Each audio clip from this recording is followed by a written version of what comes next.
In the world of crime, there's always more to learn. On the YouTube screen, we're digging deep into the mysteries that never sleep. From Christopher's anger to Stephen Fisher's lies. The truth is calling, and justice won't be denied. So grab a seat, don't miss a beat. True crime jewels on the YouTube streets.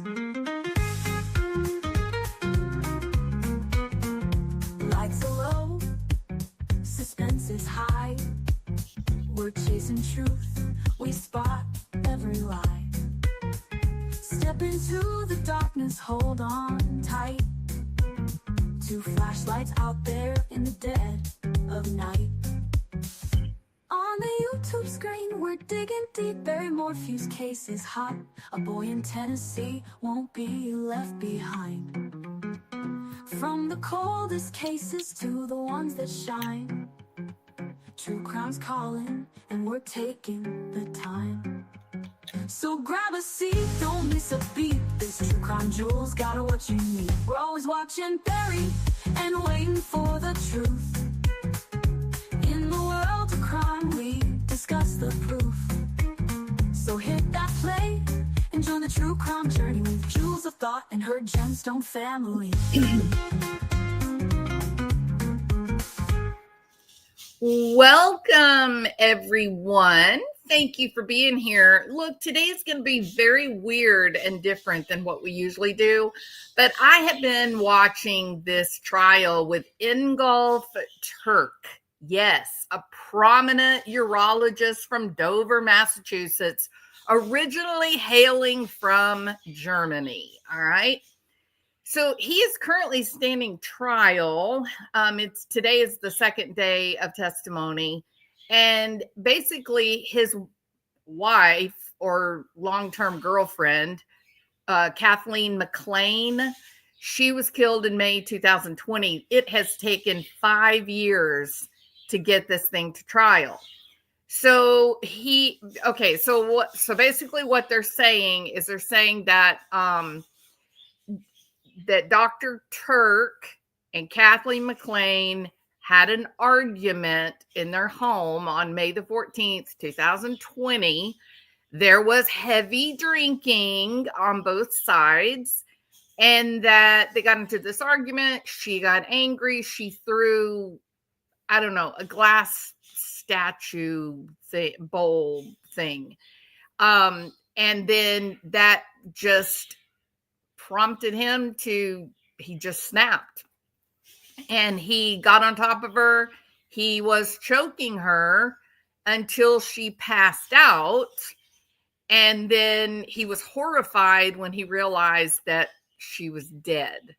And, I was really listening to that and reading about it. I kept thinking about Chris Watts' story, that Shanann was screaming at him and saying, "You're never going to see your kids again, blah, blah, blah, blah, blah." And he said, it was like somebody else was controlling him, and he was immediately on top of her, choking her, and he just froze. He couldn't stop. His hands were stuck, and the rest, was history. Now, that doesn't explain what happened to the little girls. So I'm not saying I believe him. I'm saying that the stories are remarkably similar, correct? So I think that's kind of interesting.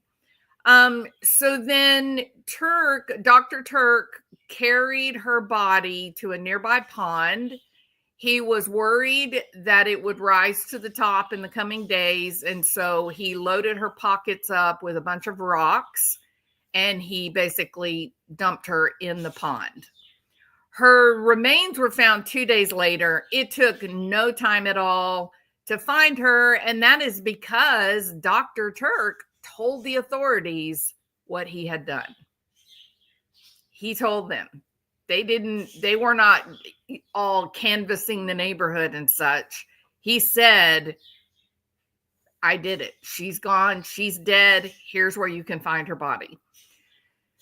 So obviously he was quickly indicted July 2020, and he is in fact pleading not guilty. His trial the testimony started yesterday, opening statements. And so the state is arguing that Dr. Tuerk strangled what all her friends are calling her Katie McLean, and he then tried to hide the crime.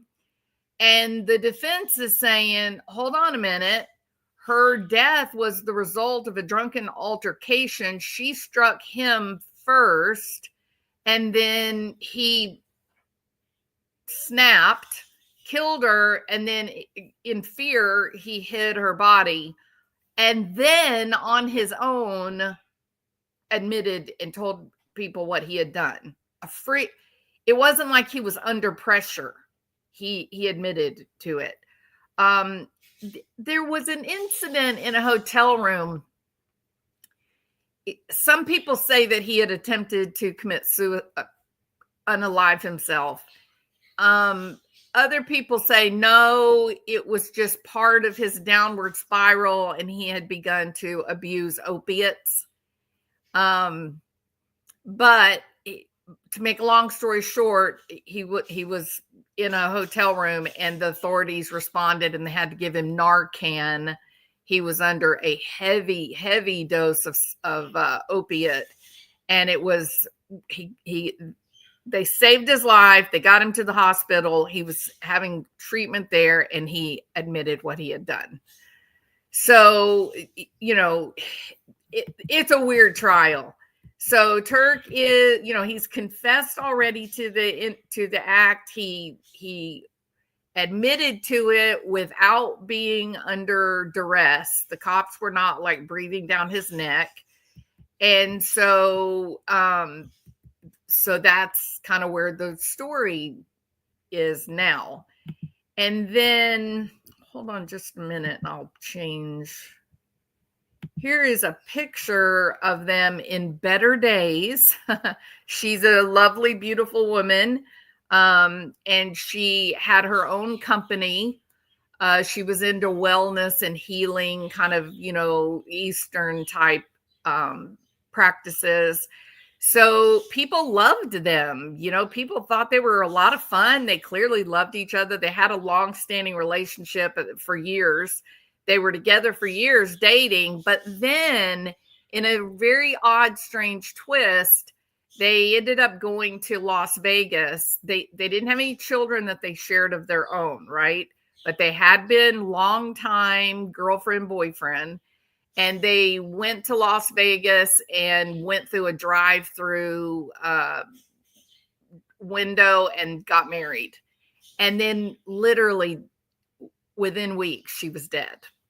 So her best friend testified yesterday. If when we finish this live, if you want to go back and watch that, she knew an awful lot about the relationship.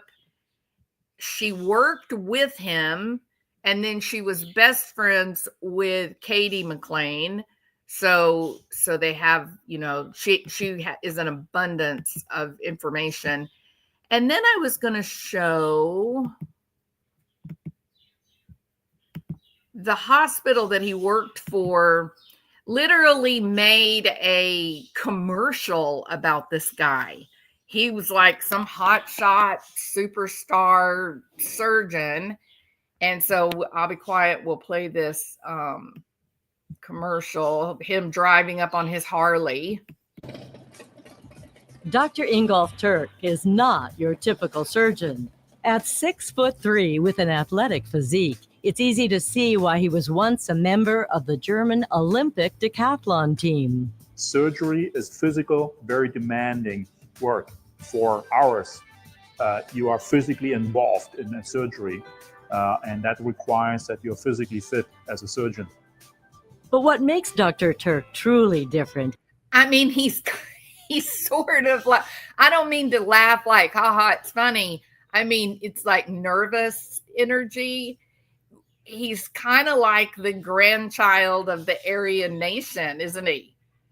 I don't mean that he has those ideas, but he does seem like he had some really good genetic forefathers. And I kept thinking back to Nazi Germany and their experimentation, with babies. And I mean, he's almost like a picture of that, what Hitler believed was like the perfect, I guess, male person. It's kind of strange. Is his skill at robotic surgery. He is convinced that robotic surgery leads to better outcomes for his patients. Robotic surgery is certainly a significant advantage over any handheld surgery that's minimally invasive, small incisions, therefore less trauma, less pain, faster recovery. But also, more importantly, the robotic surgery allows a very precise surgery. As director of Steward Healthcare's robotic assisted surgery department, Dr. Tuerk is way ahead of the curve.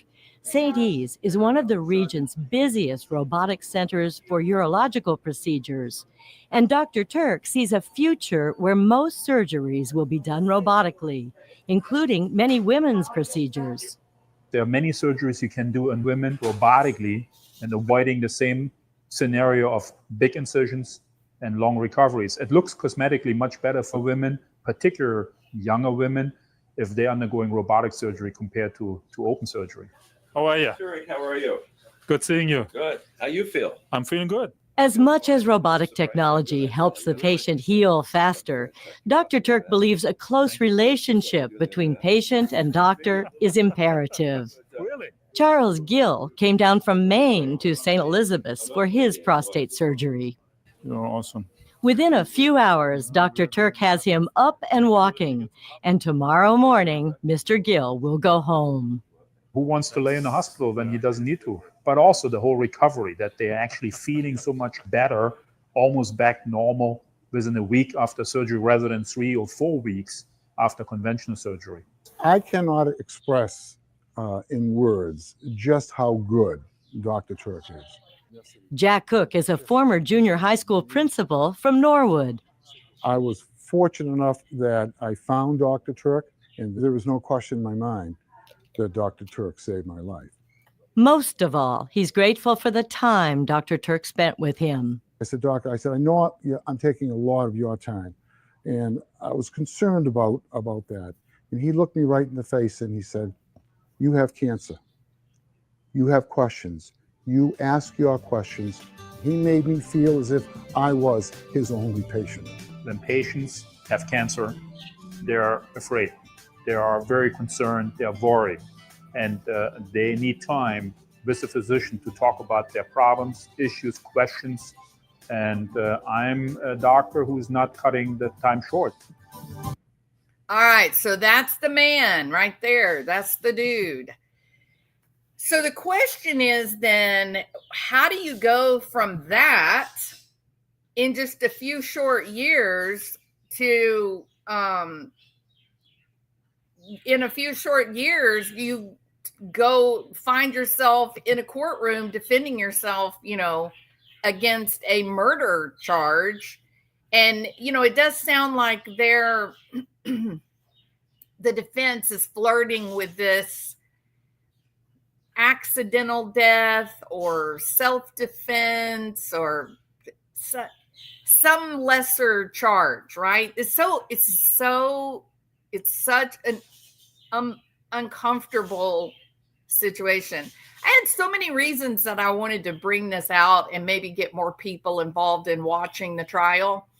One was, you've got this guy who's like really successful, is doing well. He's, kind of celebrated in his community and his profession. And then, fast forward a few years and now he's given up his license to practice medicine. He's been sitting in a jail for 5 years waiting for the trial. He was denied bail. And here he sits now facing murder, right? But he is the one that told them he did it. He didn't wait until he was caught. He came out and he said, I did this. Here's the story. He had tried to unalive himself. Now then, the relationship was a little strange. They didn't get married until December 2019. And so literally they didn't even make it, 6 months? I think it was 5 months after they got married, they were dead, but they had been together longer than that. It just by the reports and people trying to guess, they believe that maybe the relationship started in 2016, 2017, something like that. They believe that he originally met her perhaps in Boston, somewhere in Massachusetts, because she had a company in the healing, like the Eastern healing practices. Maybe they met at some kind of health conference or something. However, nobody really knows because it kind of died with her. The early history died with her. But together since about 2016, they ended up actually marrying the end of 2019. And then within 5 months, she was dead. So her company was Birch Tree Energy and Healing in Sudbury, Massachusetts. She offered Reiki services. I don't really know what Reiki is, but maybe some of you do know. She was considered a master and she taught it. It's an alternative healing practice. It's energy work through light touch or hands-off techniques. And then she made friends once she got together with Ingor Tuerk. She made friends, and that was the lady that testified yesterday. There were children in the home. He had, I think he had 2 teenage sons. If this was Kathleen was his 3rd marriage. He had 2 teenage sons from his 2nd marriage. She had 3 children, but from a previous marriage. And her kids lived with them most of the time, though his kids were often there visiting. And so basically their household was the 2 of them with these 5 children and a $400,000 or $500,000 house, I think, that was paid off. Right now, there's a reason why I'm talking about money when we're really, the main focus is death. Well, Dr. Ingolf Tuerk ran into a bit of a snafu. He was in a bit of a sticky wicket before he brought murder on the table. So it seems that he got in trouble with the Medicaid board. So I don't remember the name. Who was the guy? Do y'all remember the guy that he killed his whole family in Florida and stayed in the house with them for weeks?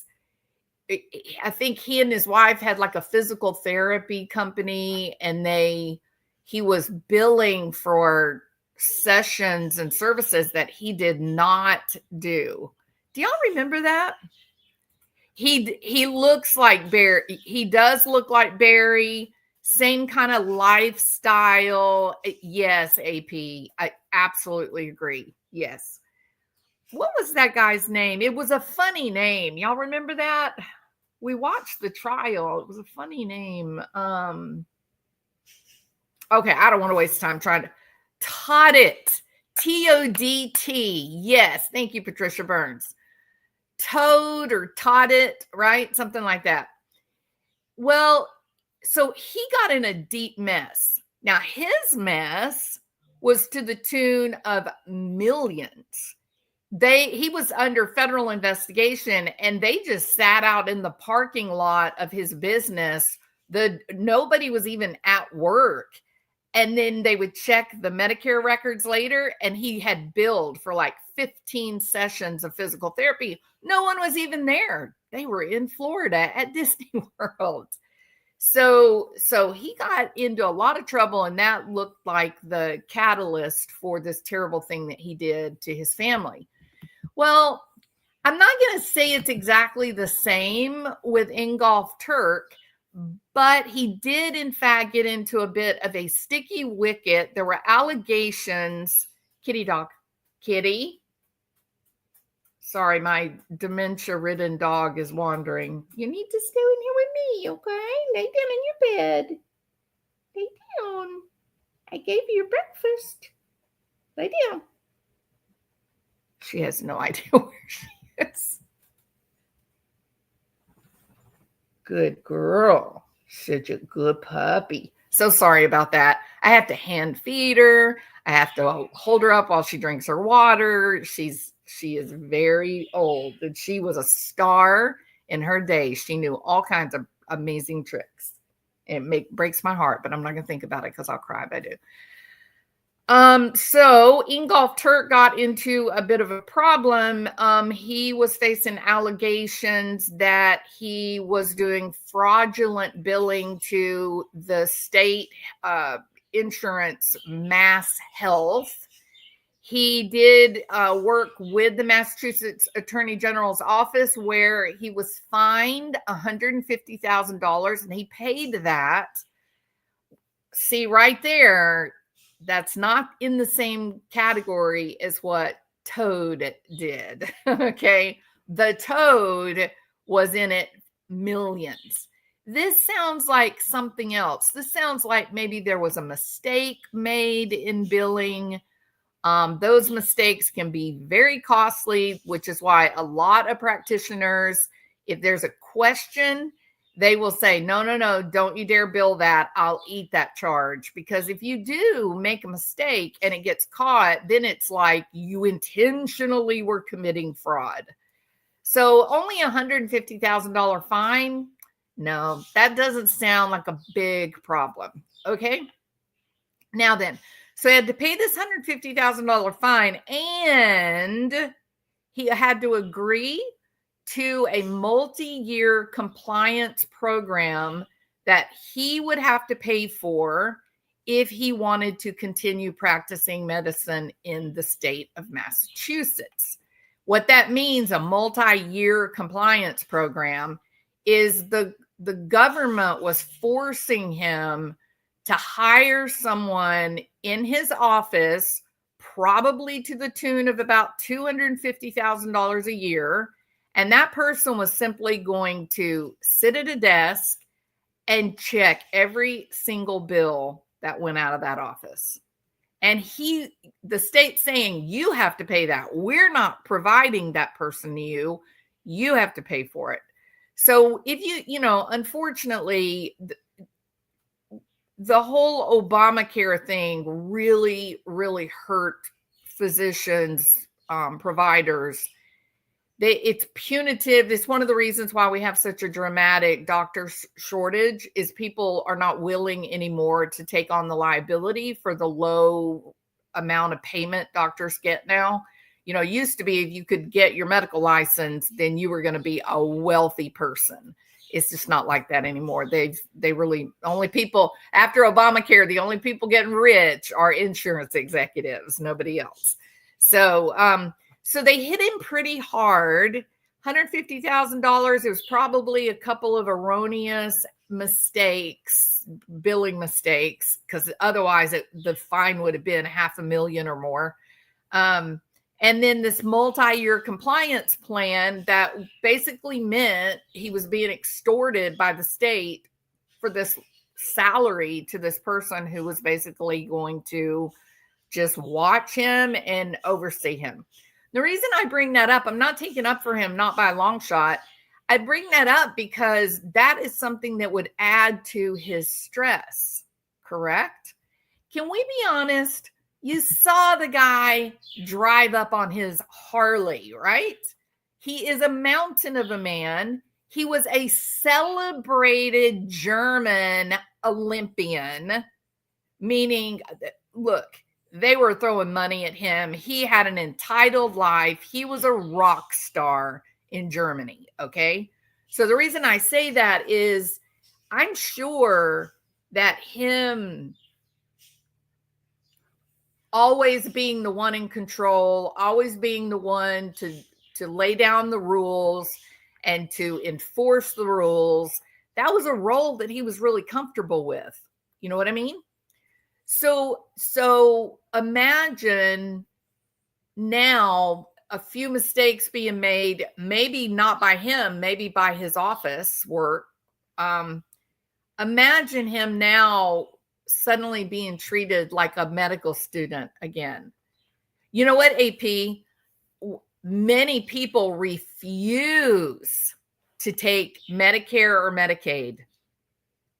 I'm talking about refuse. So when you are struggling to find a provider, you can thank this nonsense that came about with the Obama thing. They really hurt it. They really became punitive against doctors in a way that it's almost like they treated doctors as criminals, and there had not been a crime committed. It was really, really terrible. So I'm sure that this all came as a huge shock to this man who was living in a world where he's king, right? He's saving lives. He's a living legend as a German decathlon winner. He's basically a very large fish in a pretty large pond. They're making commercials about him. They have billboards around the whole state of Massachusetts with his face on it. You know, the truth is he's probably a pretty good guy who had always really enjoyed a lot of accomplishment and success in the things that he did. So I'm really struggling with this. Now, by comparison, Katie's own best friend, she kind of describes Katie as being a little difficult sometimes. Hey, kitty dog, where you going, girl? Where you going, sweetheart? You're okay. Come here. Hold on, let me help her. Hold on. What's the matter? Want to go outside and get some fresh air? Yeah, you can go lay down on the balcony. Want to go outside where it's cool? Let me help you. Come on. That'll feel good. Take you a nap. There you go. Good girl. Go take a nap. You just ate. Go.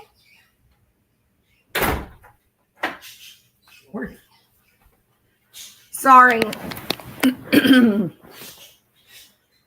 So sorry. Okay. I think she's okay.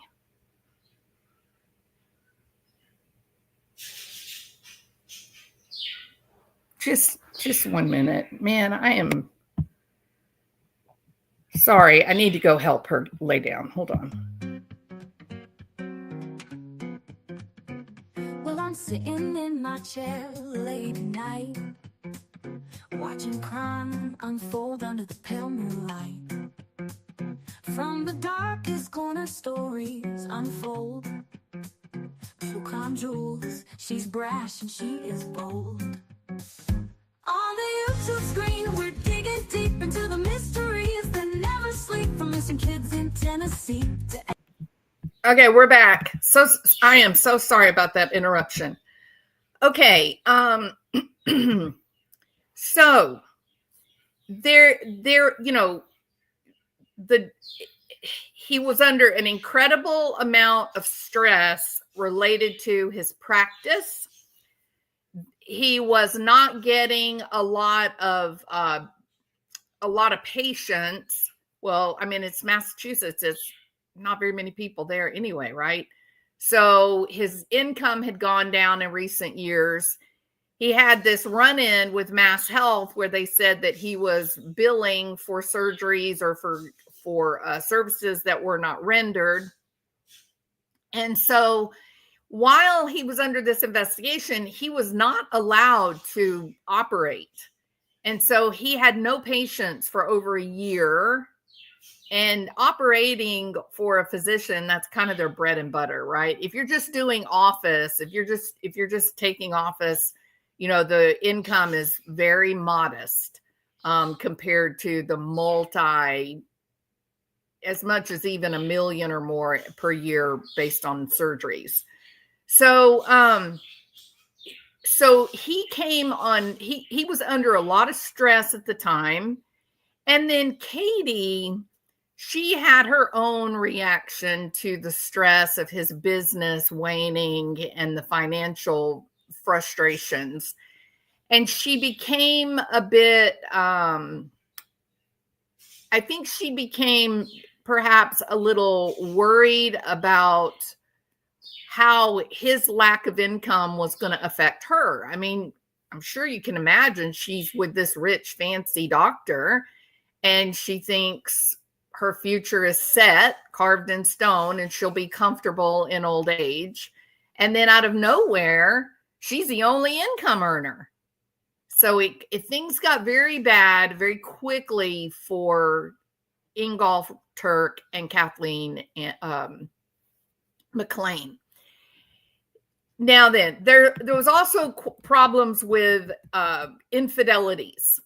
There was either actual infidelity happening or there was finger pointing, and that makes for, you combine the infidelities, the accusations, the paranoia, the drinking. It does appear, at least occasionally, he was using opiates unprescribed, right? And then the fighting each other, physically hitting. Ladies, can I ask you a question? You see a man like him, do you feel safe hitting on him, belittling him? Where is our sense of self-preservation?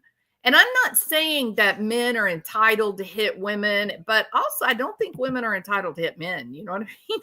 And I have seen plenty of situations where women kind of feel like it's their right as a female, if they get upset, to hit, to attack the man. And then the man's job is to just at least, take it or hold her hand so she can't hit him, right? And I do think in the majority of situations, I think that is probably what happens. But can we talk about self-preservation here for a minute? Presence of mind. If you're in a relationship with the king, the god, and then suddenly he is facing career-ending accusations, he can't operate, so there's no income for a year, and there's money problems now. He's losing his investments and such.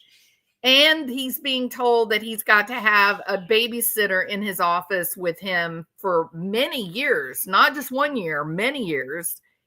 This is a man under an enormous amount of stress. There's already alcohol being used, which is a huge no-no when there are bad things happening in your life. Stay away from the bottle, because all that acts as is a magnifier. It's probably not going to take much to make him just say, you know what, to hell with it, I'm going to act badly. You know what I mean? So these are friends that are saying that there's hitting and pushing and belittling, and they're saying that. Anthony Todd was about to be arrested by the feds for extortion and fraud. He had not told his wife, and he said he couldn't leave his sick wife to cope while he was locked up, so he killed him. Yeah, totally, Patricia. It was a nightmare scenario. So I thought about Barry Morphew, because Barry Morphew was kind of like this guy. He was the poor man's Ingolf Tuerk. Right? Barry is the poor man's Dr. Tuerk. He had a lot of companies, a lot of businesses. He was doing well. He had some well-connected friends in the government. And so he was getting government contracts, and he was making him quite a bit of money. And then his bad temper, his bad nature, some would say he became addicted to stimulants, and he began acting out and people began dropping contracts. There were lawsuits floating, and he was a mess. He was an emotional wreck because he had been king of his castle. He was in control. He was all knowing. Suzanne bowed down. She was submissive to whatever choices, decisions that he shared. And as long as his decisions were benefiting Suzanne, then he was king for the day. But when the stress took a hold of him and the drugs got him, then he was no longer caring about Suzanne. He was only caring about the fact that he had been pushed off his throne, and he got pissed. And you have to wonder if the throne problem, the fallen angel problem, if that is part of what happened to Dr. Tuerk. I'm not making excuses for him. It doesn't help the fact that he did in fact kill her. But what do you think about the fact that he took a deep breath and told the truth, and he wasn't under duress? They didn't have him in an interrogation room, right? He tried to unalive himself. They saved him with Narcan. And as he's in the hospital recuperating, he breaks down and tells the truth. You know, I kind of think he's probably a good guy. This is one of the reasons that I decided I wanted to do the video. I think he's a good guy, and I think he is a tremendous cautionary tale for me and you, or other people on YouTube. Okay, I think there's something to be learned here. Stress is real. And when people are facing extraordinary changes in their life circumstances, they do foolish things. You know, we tell people all the time, please don't make any life-altering decisions while you're this upset. Don't make any life-changing decisions when you are feeling this depressed. We have to remind people all the time, because people that get depressed or they face a tragedy and they get overly anxious, all they're thinking, their brain, there's a compulsion to find relief. And I'm sure that he was just, he had lost everything. He still had his medical license, don't get me wrong. But even if he tried to go to another state to practice, one of the first questions is on the licensing page is, you know, have you ever had a license suspended or revoked? Have you ever faced malpractice charges? All of that he would be forced to reveal. Now, I think he would have been able to get a license. I don't think he would have been forced to live under the crazy rules that Mass Health was doing to him. In some ways, I think it may have even been a bit of an extortion scheme. Massachusetts is having terrible budget shortfalls. And, you know, what better way to solve your financial problems than to tell a bunch of rich doctors, we're not going to pay you and you're going to pay us. So I think he could have gotten licensed in other states because there's such a short of doctors. Like here in Houston, we're looking for doctors all the time in every specialty. We can't find a physical therapist even offering them the same amount of money that a physician makes. It's bad. Things are really bad medically. So he had plans, it would seem, that he was going to Germany. There was a possibility at a job in Germany. And so he was sort of thinking, I just got to get out of here since this happened, and I need to try to get a fresh start somewhere else. And how difficult is it to get a fresh start when you've been basically king of the world? So, are you really, Holly? Very cool. So then, you know, our medical providers, man, you can wait months and months and months to get in. And that's that's private health care. That's not even, national health care. So anyway, so the moral, I think, or the caution here, if we look at Dr. Tuerk as a cautionary tale, is that, the bigger they are, the harder they fall. We see that with Barry Morphew. He was, oh my goodness, I cannot tell you guys, he and Suzanne, they were living in paradise. There's no words to describe their house, their location, where they were living. You just can't understand. To sit outside and you just hear this babbling brook, and it's just there all the time, and the soft, cool wind blowing, just remarkable. The birds, the sun, the direction that it was perfect. It was absolutely perfection. And this guy could just take off walking up into the backwoods, the backcountry, where he was most at home, right? So he was living his dream. This was his dream. I'm talking about Barry. This was his dream. This is everything that he had hoped for and wanted. And it was all slipping through his fingers. Suzanne got a big inheritance. She made a terrible, terrible mistake by rolling it over into this property. When she used her inheritance that he was not entitled to at all, and she used it to purchase a shared property, she lost control of that wealth. It was now community property. So he had that. He was not getting any work. His business licenses had all expired, and he had not renewed them because he didn't have the money to renew them. Like a dumbass, he invested tens of thousands in silver. Are you stupid, Barry? What's wrong with you? Why in the world would you put that much into silver rather than ride or die gold?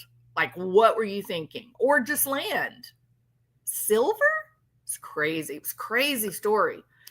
Anyway, it was all gone. The more he felt down and in despair about the mistakes that he had made, the more he went for, allegedly, the stories are that he was using stimulants and affairs. He was doing those two things to try to put a Band-Aid on the terrible feelings that he was having. And it seems like maybe Dr. Tuerk was doing the same. The more down he became, the more angry he became, the more he drank. And it just, two men that had enjoyed a great amount of adulation. I mean, Barry was going to be a professional baseball player. Look how it all came crashing down on them. And what do people do when they lose their foundation? They get scared, y'all.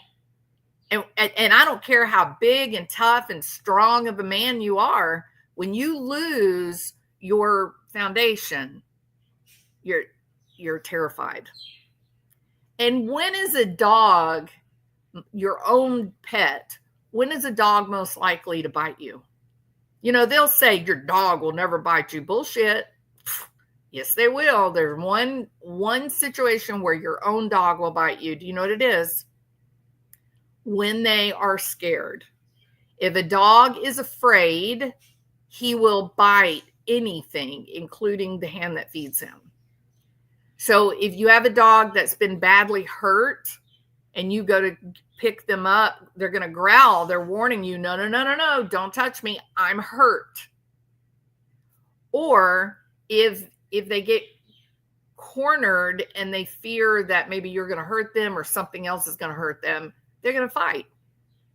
And both Barry and Dr. Tuerk, I think it's the same. I think they had lost their foundation. I think their back was against the wall and they were scared. And then you have this fight happening. You have this breakup. And here's the other part of it. Kathleen was trying to get the house. She had asked the question, well, if Dr. Tuerk dies, do I get everything? She was trying to secure her financial future by taking what he had been able to salvage, which was not very much, apparently. They haven't really, the accountant hasn't testified yet, but it doesn't really sound like he was in a very good financial place, but the house was paid for, right? So there's a lot to learn from these tales, you guys. When you put pressure on people, when you bully them day after day after day after day, you are exerting pressure on them. If they feel like you are undermining their financial stability, they will lash back out. All of this nonsense going on YouTube with the creators attacking creators, you guys are creating terrible circumstances for people in their real lives even. And listen to this. I was so horrified by this. So there's this creator called Deets on the Streets. I don't watch her. I don't really know much about her, but she, the only reason I know the name is because she's part of or used to be part of the true crime community on YouTube. And she joined up with Chasing Truth and some others that were doing the virtue signaling. If you know what I'm talking about, put a 1. So, yeah, exactly, Holly S. Totally. I'm telling you, you're not supposed to speak ill of the dead, especially the murdered. But how much pressure did she put on him? And was that appropriate? If he was her partner, shouldn't she have been being supportive, trying to find a solution, rather than telling him he's a loser and he's no good and blah, blah, blah, right? So you got to, I'm not trying to say it's her fault. She's dead. There's never an excuse ever to act out and harm another person, ever. But seeking understanding of how it could have happened may stop the next tragedy from occurring, right? So anyway, Deets on the Streets, I knew her name, never really, I don't think I've ever watched her actually. But, it's a cute name. It's kind of catchy. So when you hear a lot of people talking about her, then you remember the name. So there's this chick, Deets on the Streets. And she's part of the virtue signalers who couldn't get any views through her true crime coverage. But so she joined up and she basically became a bully channel. And she, Chasing Truth, some others, they said, well, we're going to define how you true crime creators should be covering these cases. We don't want you commenting on cases that haven't already gone to trial. You have to wait till the trial is finished. Then you can talk about the cases. Now, mind you, these are small channel YouTube creators, in no way affiliated with YouTube, the organization, right? They're just like me. And they said, if you do not cover true crime the way we want you to, then we're going to ruin your channel. We're going to bully you into Kingdom Come. And the horrible thing about it was their arrogance. They felt justified at trying to destroy people's channels simply because they were not covering true crime the way they thought you ought to cover true crime. So it's a mess, right? So you think to yourself, okay, I know you're getting narcissistic supply by being so virtuous and so much more principled and ethical and wonderful than myself or other true crime creators, but I'm not going to listen to you. I'm going to just trust myself. I got a pretty good track record, in real life, and I'm going to do what I want to do and just ignore your bullshit. I don't care what you say. So on the Lol Cow Live, they did this couple of weeks of fat camp. That's what they were calling it. They came out here to Texas. They rented this beautiful log cabin and all this land. And then they spent a couple of weeks doing this thing. And Keemstar, I don't know. I'd say he is financially motivated. And I think he left his principles at home and they didn't get taken with him to fat camp. And I think that he was truly, okay, let me see how to say this without, he did, shoot. I observed things that were done on the camera that if they were real and unscripted, they would fall within the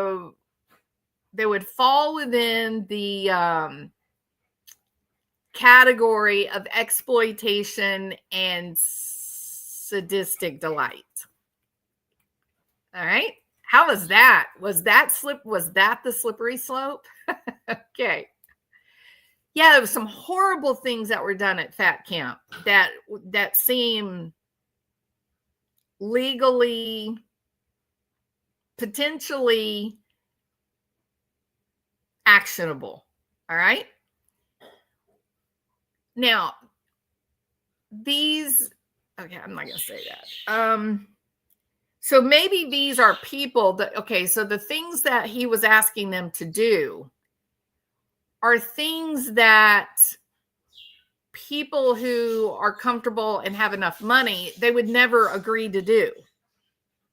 They're the kinds of things that people do when they are in trouble financially, that they'll do anything they have to do to get some cash, right? And so these sadistic kinds of shenanigans in exchange for cash, for good, normal, healthy people, it kind of made you feel sick to your stomach, right? It really leaves you or indignant. There were a lot of people very angry about some things that happened at Fat Camp. And so it was pretty awful. Like, you couldn't watch it very long and you were just like, my God, this is like a nightmare come to life. And then you go away and you leave it alone.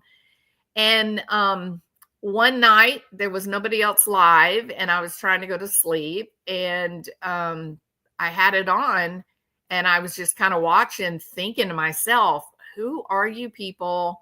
Why are you letting this man do this to you, as he's raking in tens of thousands of dollars in super chats?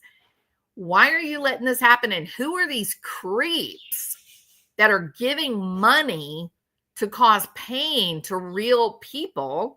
Who are these creepy ass people paying this money in super chats to do these exploitative, embarrassing, humiliating things, dangerous things? In fact, you'll probably see where I left a strong word of caution to Keemstar that, you are running a serious medical risk here with a couple of the participants. They should not be doing what you have them doing. You can't restrict their food and then put them out there doing this physical exertion without running a serious risk of throwing a blood clot, having a pulmonary embolism, heart attack, stroke. I mean, and I said, if you don't have a doctor out there on site, you're a dumbass. And if one of those people throws a clot or has a heart attack or something like that, your ass will be sitting in jail for the shit you're doing. You don't even know what you're doing. There was not a trainer, a physical therapist, nowhere in sight. And these people, some of these people are in the range of 500, 600 pounds. It was horrifying. You won't believe it. It was horrifying. Okay. Watching that, I was in shock every day that they did not have a disaster. I mean, we did have some domestic violence that seemed to make everybody really happy. Boy, when one of them attacked his wife and pushed her back over, hitting her head on the ground, they loved it. They started throwing more money at this nightmare. Now, Why did I suddenly start bringing up Fat Camp when I'm talking about deets on the streets? The queen of virtue signaling with Chasing Truth and others? Because deets on the streets was watching this shit show, and she did a super chat. She's the queen of virtue signaling, telling us how to talk and cover true crime cases. She sent a super chat saying, ha ha ha, Becky, if you want back in on the street, on the show, you got to let Kim shave your hair. Absolute truth. So be very careful about the creators that you are putting up on a pedestal. We can talk all day long about the right thing to say and pretend like you care about people. But where the rubber meets the road, that's what you're doing when you think no one's looking. That's when the real you comes out. And so, deets on the streets, you have lost your moral high ground to tell me or any other true crime creator how to cover a case or what to say when we're covering cases. Those days, you ruin them. All right. So now, that all being said, be careful, about who you're going to believe. And in this true crime world and all of the bullying that has started happening since the drama people invaded the true crime genre, we got all this crappy crama stuff happening, which is frankly so embarrassing. I don't know what to say about it. Be careful about exerting pressure on people. You're laughing and chuckling and thinking it's a lot of fun. You're having a good time with it, but you don't really know what's happening in that person's real life. And your bullying may be the last little straw that breaks the camel's back. And there could be a real life tragedy because of the pressure you're exerting for fun on YouTube. And look, I laugh. I find things that are funny about other people. I think other people behaving badly. There's jokes to be told. I get all that. But I think when you make a entire channel night after night after night after night after night about one person, I don't think you're doing that for fun. I think you know what you're doing. I think you are trying to make their life so uncomfortable and so miserable that you want them gone. I do believe that. So be careful about who you want to worship and give your view times to. Now, back to another example of making poor choices when the pressure has overloaded you. He snapped, and the wife, I think she was also very nervous and worried about finances. And I think they both just started, it became survival of the fittest, right? So, so he did own up to it without being pressured by the law enforcement. And that brings us up to this. Okay. So there is another person testifying.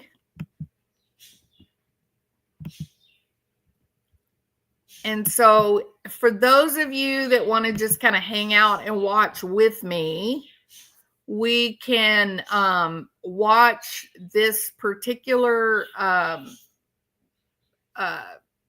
witness, and let's see if we learn anything more about the fallen God. And I think they've got the mics.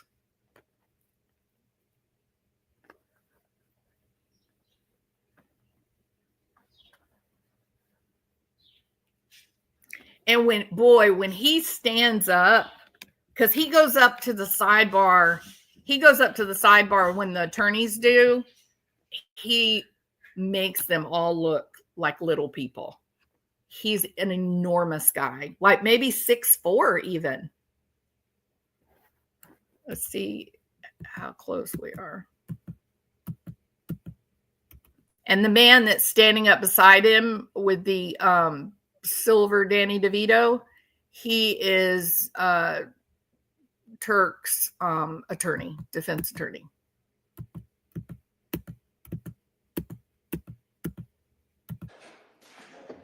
Please be seated. Question on session. Turn off your cell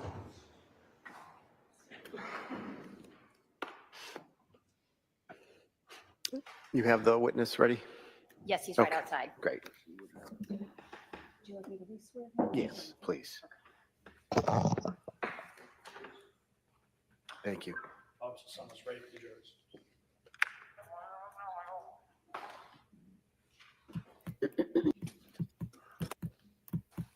Yeah, he's here.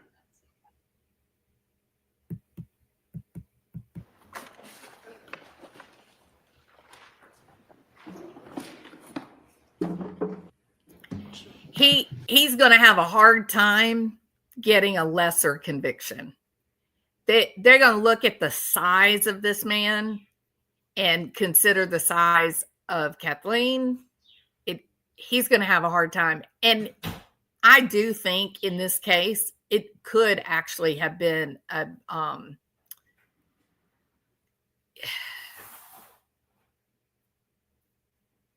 I don't know, maybe temporary insanity. I don't know.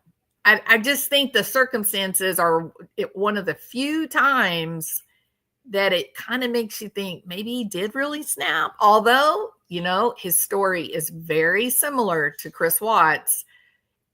And you don't just snap and kill your two little babies, right? So, I don't know. We'll just have to see where we stand at the end of this. I don't know. But he's an enormous guy, and I think it would be hard to be sympathetic to him.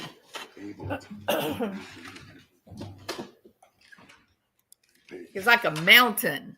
Look at him with his attorney beside him. That is terrifying to think about, that guy angry and his hand around your neck. Terrifying. That is a great question, Critter Watcher. Please be seated. Court is now in session. Turn off your cell phones, please. Okay, we could have the witness back, please. Good question. Exactly, Jackie. Yeah. This is a very, very interesting case.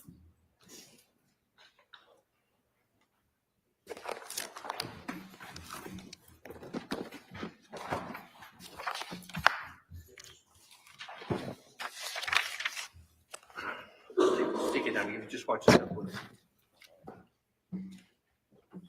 And if you could just raise your right hand, sir. Please, clerk, over on the right-hand side, please. Do you solemnly swear that the testimony you shall give to the court and the jury in the matter now pending shall be the truth, the whole truth, and nothing but the truth shall be God? Yes. Please, sir, would you step right up? You can have a seat. You do me a Good favor. afternoon. He doesn't want to be there. Thank you. He's very nervous. He's like, I can't believe I got to do this. Look at him looking at Dr. Tuerk. All right, go ahead, Miss Beatty, if you're. Good afternoon, sir. So I think when we left off, we were talking about your communications with Ms. McLean and Mr. Tuerk. Did you have both of their cell phone numbers in your cell phone? Yes. Okay.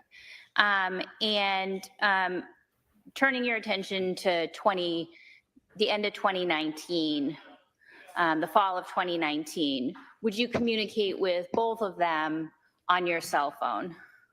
Yes. Okay. And do you have any idea of how often you would communicate with Ms. McLean the fall into the winter of 2019? I did more so with Katie than Harry. Okay. So you sort of anticipated my next question. Do you have any idea during that time period, fall into winter of 2019, how often that would be? I don't recall how often. Okay.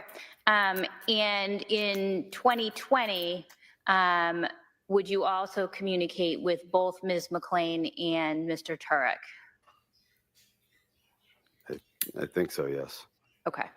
And at a certain point in time, were you aware that Mr. Tuerk had left 29 Valley Road?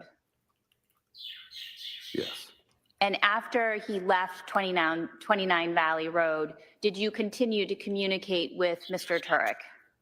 Yes, very little. Okay. Did you communicate over text as well as voice calls? I think more so by text. All right. And did you continue to communicate with Ms. McLean over text and voice calls after Mr. Tuerk left the home? Yes. Okay. And would you see Ms. McLean in person? I might have seen them in passing, but not. I don't think at their home. Okay. And during that time period, during February, March, April, May of 2020, where were you living? I was living at 85 Walpole Street. And who were you living with at 85 Walpole Street, if anyone? Myself and then when my kids came over. Okay. Were you in a relationship with anyone during that time period? I think so, yes. Okay. When you say you think so, are you certain? I'm not really certain of He doesn't want to tell. Exact. Come on, Exact time Curt. frames? Yeah. Okay. Man up, Not buddy. exact time frame. And have you been in a relationship for many years with one person?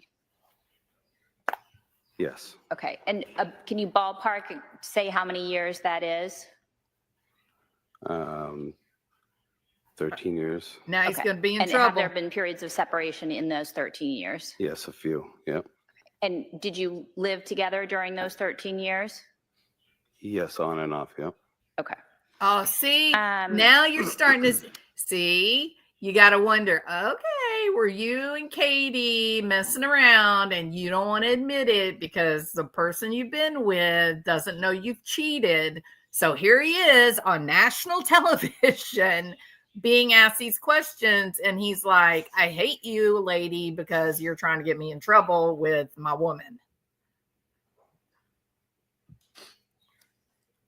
In See? terms of being a patient or a client of Ms. McLean and Dr. Tuerk, did Dr. Tuerk ever provide any medical attention to you? No.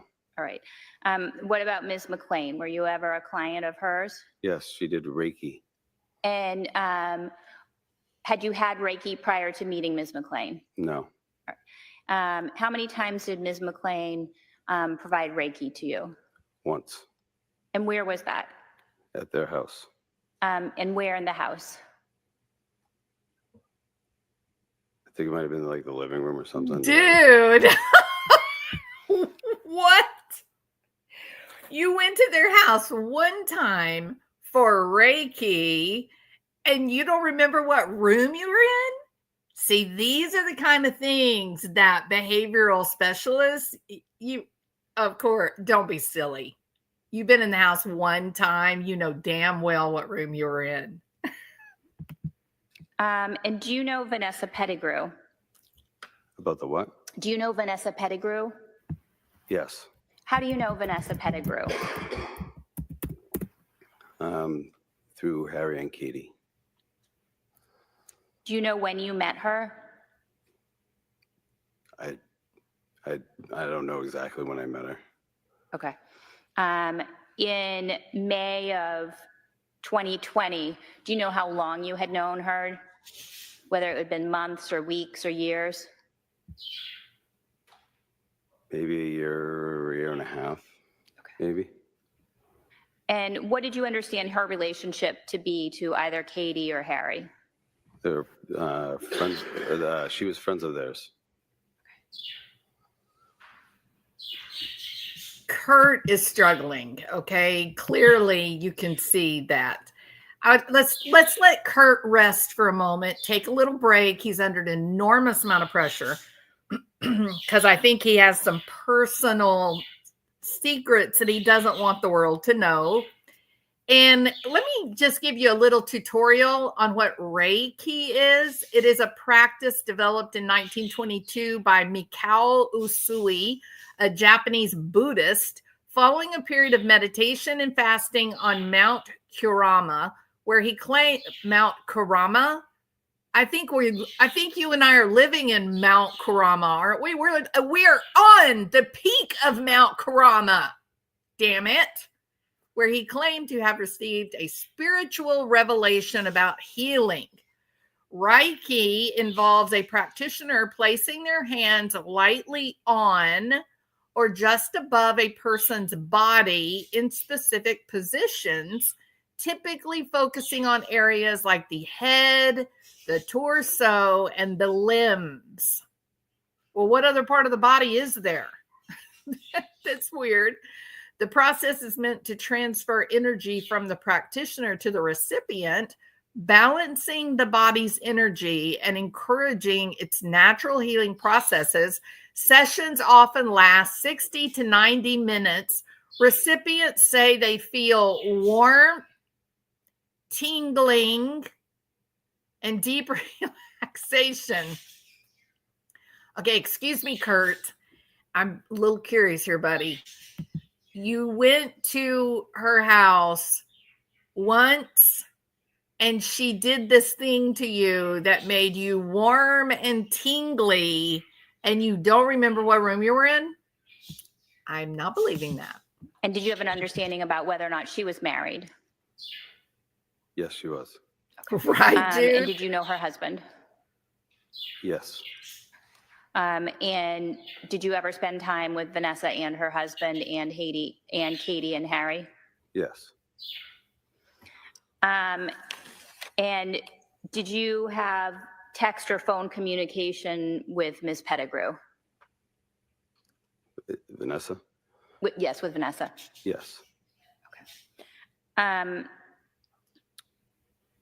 Directing your attention to May 15th of 2020, Friday, May 15th, in the early morning hours, what, if anything, happened when you woke up that day?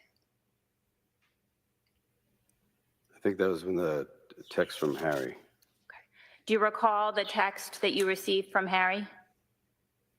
It was something about sorry.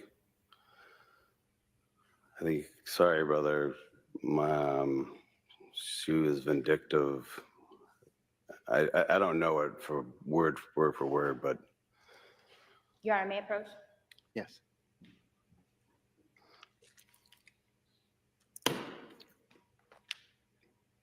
Such a similar story to Barrymore Few. So many similar factors. You take a look at what's been marked as exhibit number 1. Do you recognize that? Yes. Okay. Your Honor, can exhibit number 1 be published on the screen, please, at this time? Thank you. Yes.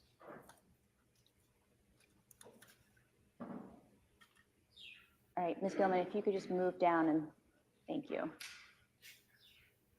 All right. Do you recognize what's in exhibit number 1? Yes, I do. What is this? What is this?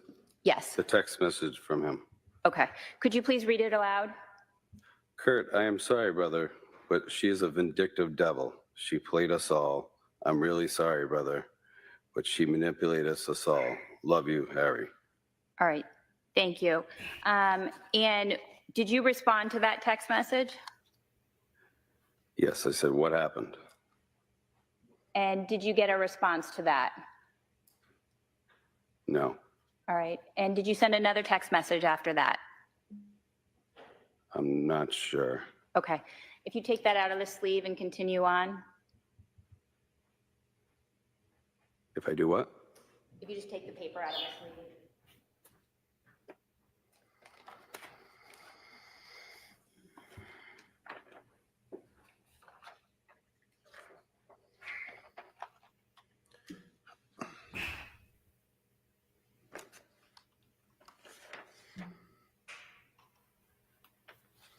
Is there another text message after that? Yes. What does it say? It says, where are you, buddy? Do you recall sending that text message? Yes. Okay. All right. Thank you. You can just put both those things down. Other than sending those text messages, what, if anything else, did you do on Friday, May 15th? I think I forwarded that text message to Vanessa. And why Vanessa?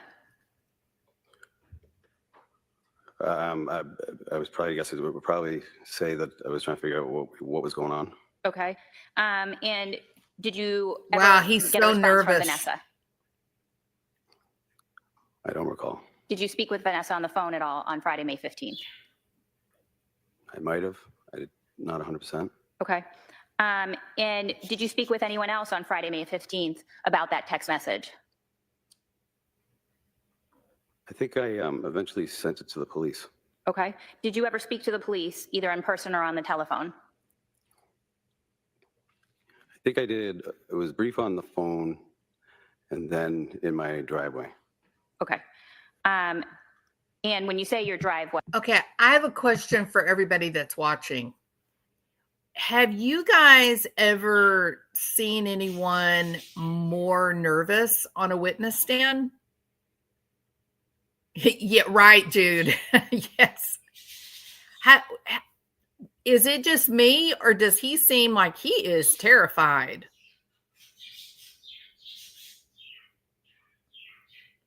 He's going to repeat every question. But you see, people that are lying or nervous, like people that are lying, they will repeat the question back because it gives them time that they're generating a response. There you go. There you go, DB. Yes, he's not being transparent. He's scared of something, guys. This is very, I think Harry Dover is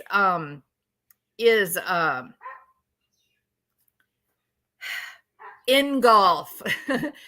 That is Dr. Curt, but they won't put their real names on their phones and stuff in case they lose them. So I think that's just the name he had on his phone. is it fair to say that this was during 2020 and people weren't entering each other's homes as often? Yes. And does that make sense to you that that's why you were in your driveway? I think so, yes. Okay. And Okay, when you met with why the are police in their you driveway, why are you writing a narrative for him? That was so unbelievably inappropriate, and there was no objection. Unbelievable. what was the purpose of that meeting? The text message. Okay. And did the police ask if they could perform an extraction of your cell phone? Yes. Right. And did they provide you with a consent form to sign in connection with that? Yes. May I approach, Your Honor? You may. I feel sorry for him. He's so nervous. Maybe he's scared of Dr. Tuerk. I'm showing you a document that's entitled consent form. Do you recognize that form? Yes. And do you recognize your signature on that form? Yes. Did you sign that form? Yes. And is there a date on it? Is there a what? Is there a date on the bottom of the form? 5/15/20. Okay. Your Honor, may that be marked as the next exhibit? Maybe marked.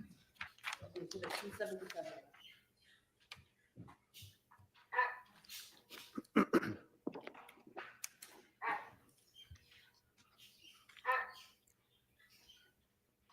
right. I have no further questions at this time, Your Honor. Okay, thank you.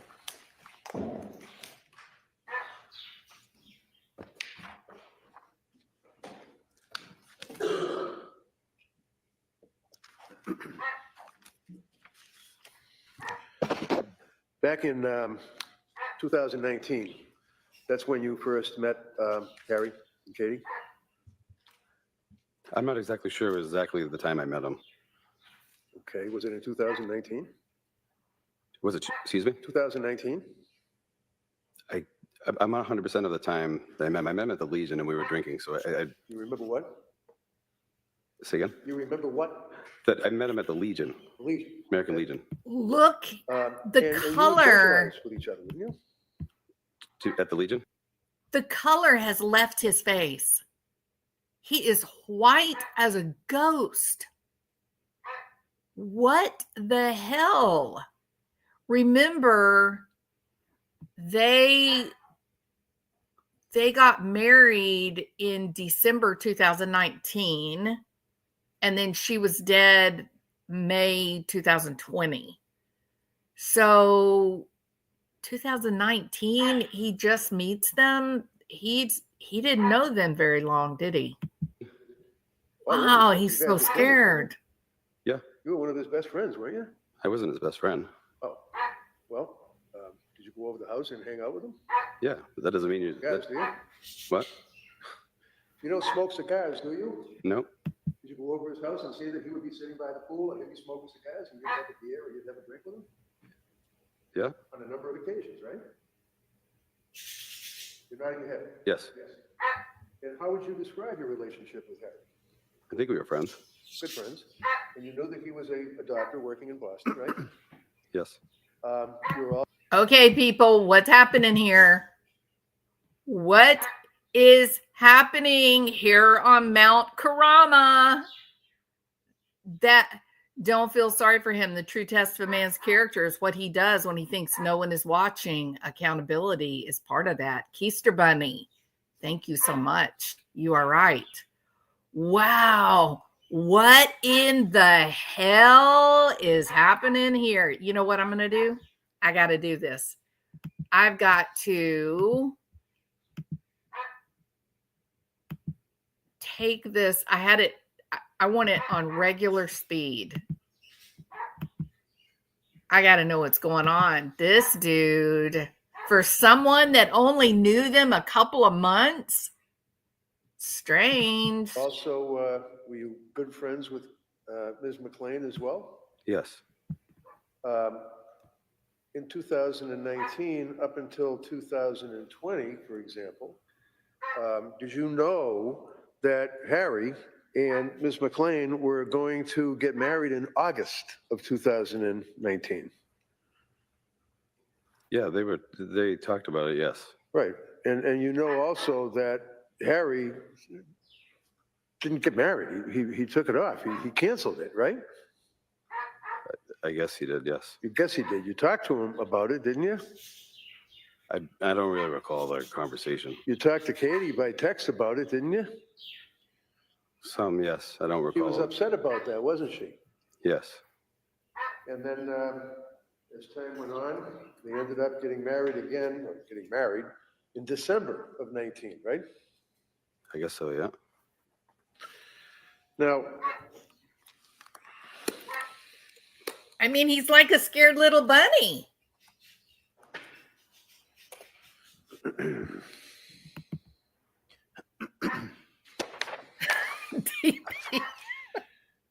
It's a drive-through service. your telephone Y'all are number so back bad. He then, does have a sir, secret. Absolutely. was 617-201-4714. Is that correct? Yes. And that's the phone that you authorized the police to do a phone dump on, right? Yep. You knew that that meant that they were going to be able to use a particular computer type program to access your phone and get text messages, videos, things of that nature, right? Yes. And you signed that form, right? Yes. And one of the things that they were interested in was whether or not you had communications with Kathleen McLean at 339-222-9407, right? Yes. And you remember that was her number, right? Yes? Yes. All right.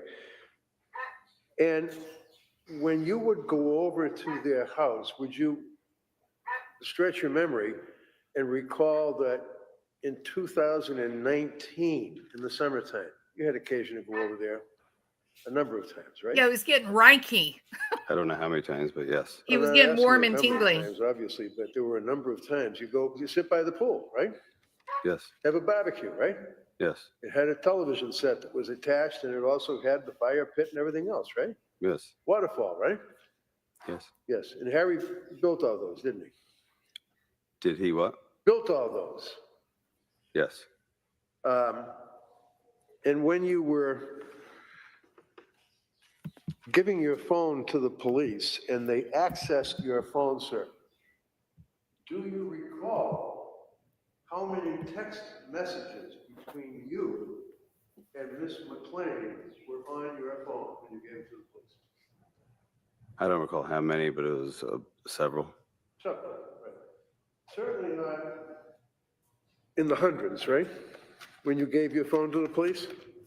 I have no idea how many.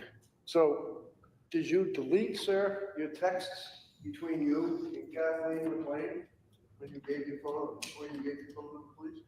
I don't recall. You don't recall? I But don't. you knew that Kathleen McLean had been found dead, right? Yes. Yes? You knew that the police were investigating the homicide, right? Yes. You had indicated to the police that she had given you, strike that, he had given you a text indicating that she was a devil, I'm sorry, things of that nature, correct? Calling you brother, right? Oh, you what? Calling the text that he sent you, calling you brother and saying, sorry, she was a devil, she played us all. You remember that, right? So when you gave your phone to the police, you had that particular text that you gave them, right? Yes. That was about it. It was on your phone. There weren't any other texts on your phone, were there? Between you and Kate. I don't recall what I did. Do you remember taking your phone and deleting the texts? Hundreds of texts between you and Ms. McLean before you gave your phone to the police? No, I don't. Do you remember deleting the text from you and Ms. McLean? No, I don't remember. Remember deleting photographs or videos or FaceTime chats or anything like that? No, I don't recall. You knew that in 2020 that they got married in the Elvis Chapel in Las Vegas, right? I guess they did it there, yes. Yes, they did. Do you remember her texting you that they got married? No, I don't recall getting a text. Remember her texting you and you going with the exclamation points, congratulations, and going back and forth with texts about being married? Don't tell anybody, things of that nature. She's saying that to you? No, I don't recall that, but Okay. if you have it on paper, then I guess it is. Well, we'll see. Would you agree with me, sir, that you knew in your conversations with Harry, when you guys would maybe be sitting out by the pool, having a cigar, he had a cigar, a drink or whatever, he confided in you that he made a huge mistake about getting married, didn't he? He said that? Yeah. I don't remember that. But you knew that he was going to see a lawyer for a divorce, right? This was so long ago. Your Honor, could the witness answer be allowed to? I don't really remember conversations. Hang on, sir. Go ahead. May the witness be allowed to finish his answers? Yeah, Yeah, just look let at him that finish his camera. answer, Mr. This Reddington, is please. going out to Of course. your entire world, Finish your buddy. answers. What you been It's doing been in long private? I don't know what, I don't even know where we're All at. right, why don't you ask the question again, Mr. Reddington?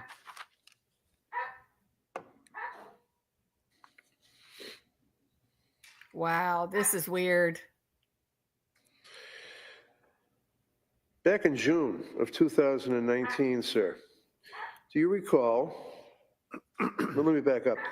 Can you describe for us what your understanding was of your relationship with Kathleen McLean in 2019? Just a friend. And you knew that she had moved in with her 3 children to Harry's house about a year and a half before that, right? Yes. Yes? Yes. And you knew that they were not married, but they were obviously living together, right? Yes. And you knew in your conversations with Harry that was, she's living in his house as a living girlfriend, right? I guess so, yes. You guess so. Did you ever tell Harry that, for example, you would talk to her about getting laid doggy style? Objection. I don't recall that Sustained, conversation. sustained. You don't have to answer that, sir. Just wait for the objection, please. Taking, for example, the number ending in 9407, that's Katie, correct?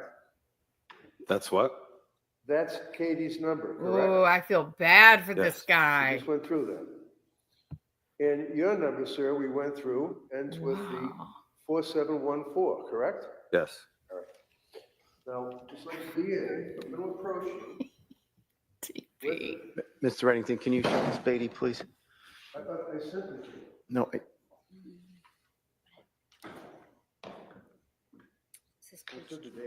Page 24. I'm sorry? That escalated quickly, Holly. What the hell? June 21st. But I got to say this. What does that have to do with her being killed?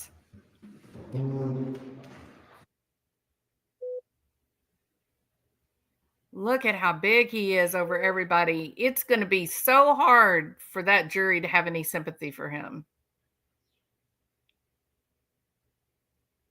What is happening? Wow, this is crazy weird.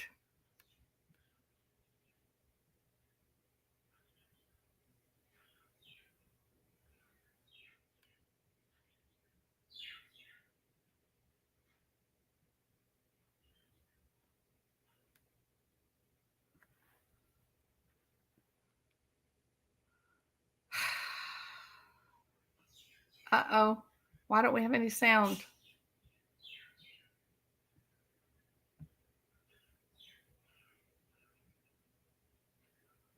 Why don't we have sound?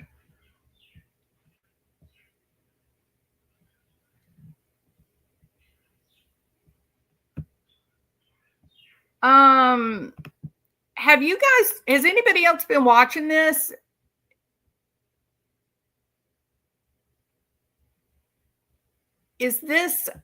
Are we having a problem here? The court didn't have the cameras, the audio turned on. Is that what's happening, or is my computer messed up?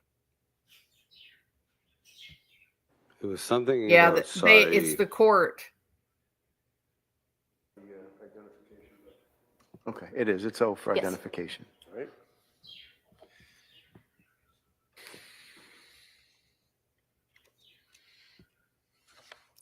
Do you recall that you would have conversations, text conversations with Ms. McLean about Donna? Donna was your girlfriend, right? We were broken up at that time. What time? We were. I'm not sure exact time, but it was. I think the time frame. The gig is up, dude. You and Donna are going to be Splitsville. Well, I'm just asking you around what time? I'm not 100% sure. I don't remember. Say 2000. We were on and off. We were on and off for. All right.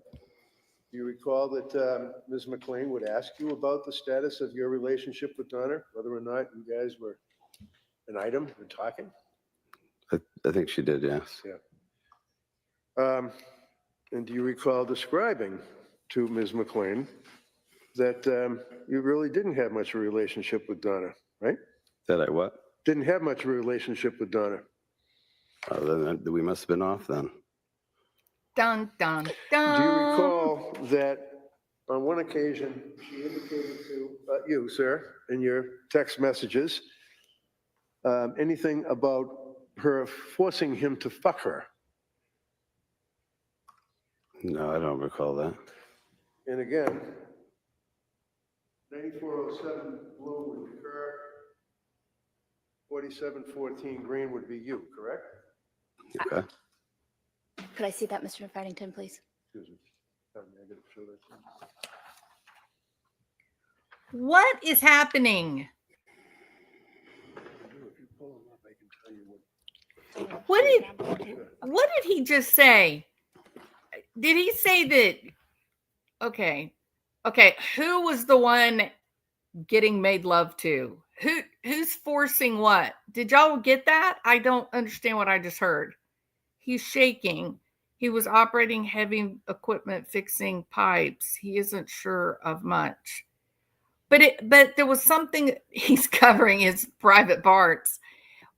Yeah, but didn't they just say something like someone got forced to do someone else? Was it the doctor was forcing it? Like, what does this have to do with the doctor and her dying? I don't want to replay it because of the F-bomb. Can someone explain to me what you just heard? Yeah, DB, but I'm totally in surprise. Like, I don't understand what this would have to do with him killing her. He acknowledged that he did kill her. He said he was forced. Who is he? I need an antecedent for that. Who is he? That Curt was forced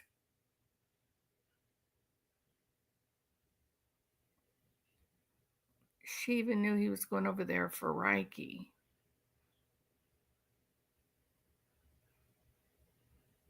Oh my God. The doctor was forced to have sex with Donna? Who forced him?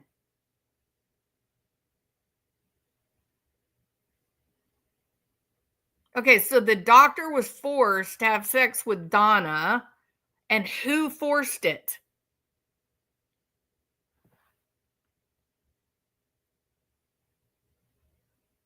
Well, I'm glad to see I'm not the only one that didn't hear it.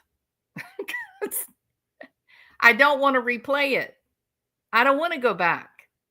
Damn it.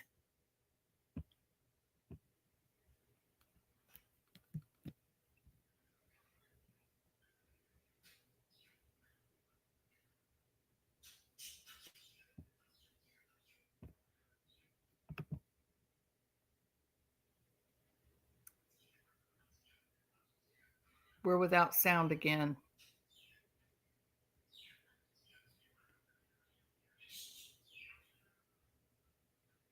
Look, the judge looks like me.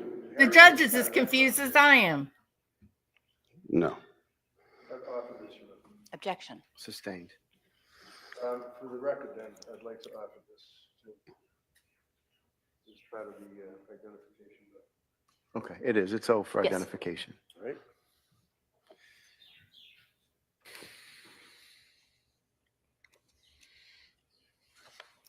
Do you recall that you would have conversations, text conversations with Ms. McLean about Donna? Donna was your girlfriend, right? We were broken up at that time. What time? We were, I'm not sure exact time, but it was, I think the time frame, I think it was around that time. Well, I'm just asking you around what time? I'm not 100% sure. I don't remember. Say 2000? We were on and off. We were on and off for. All right.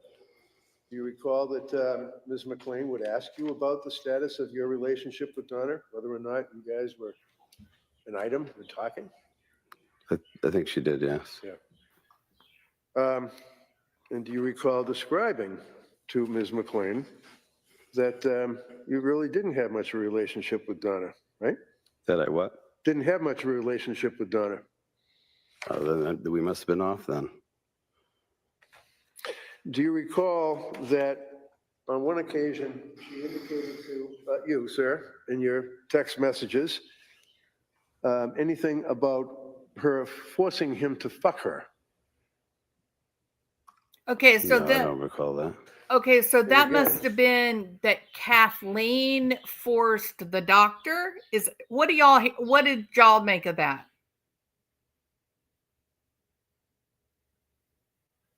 I don't have any idea, Jacqueline. I'm mystified. I don't understand why this would have anything to do with the doctor killing Kathleen. He's admitted that he did it. Why does spreading this guy's private business all over the place? What does that have to do with anything?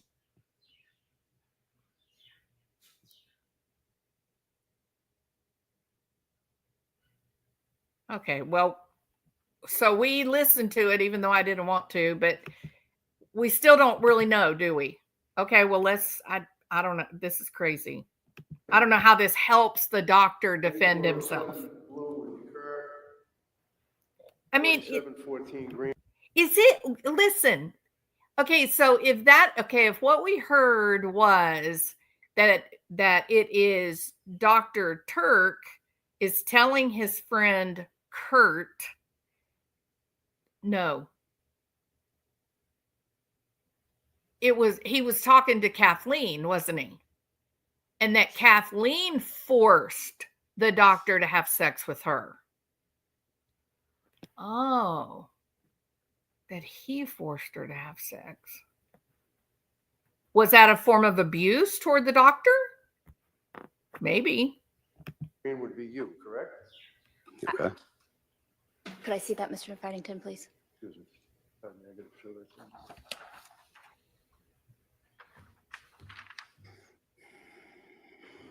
If you pull them up, I can tell you what page. Sure. Okay. It's 45. Boy, Take a look these at that. Donnas Oh, of the so world bottom are of the something, aren't they? phones of whatever. What time frame we're talking about here? 6/21/19. Okay. And I want you to read that to yourself. And does that refresh your memory about her communicating to you that she, Right, DB, it's abusive. something about forcing him to fuck her? Okay. I said, I don't know. Then I said, What is that? I don't know why, but no, you're not. Okay, you're gonna have to keep your voice up and make sure the jurors can hear you, especially. Oh, I said, Just objection, just as to whether it refreshes his memory or not.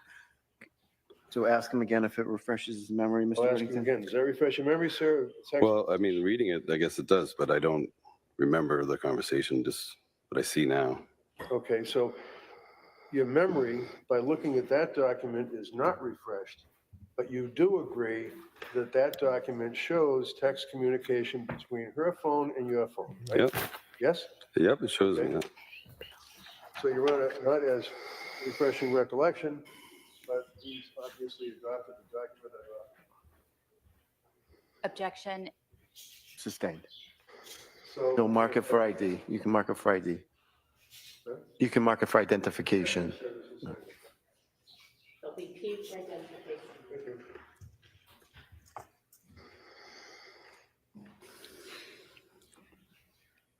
So she was a bit abusive, right?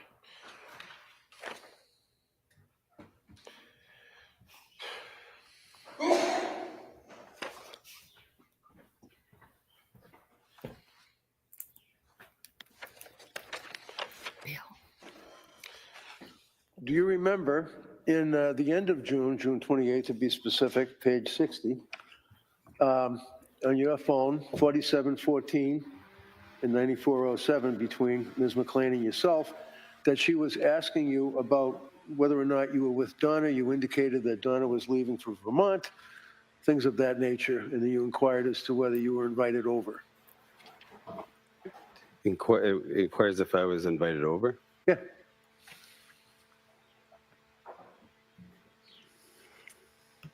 The middle balloon. page, please. I gave it to you, page 60. Are you asking if that refreshes his recollection? Yep, that refresh your Okay, so recollection. read it to yourself, please.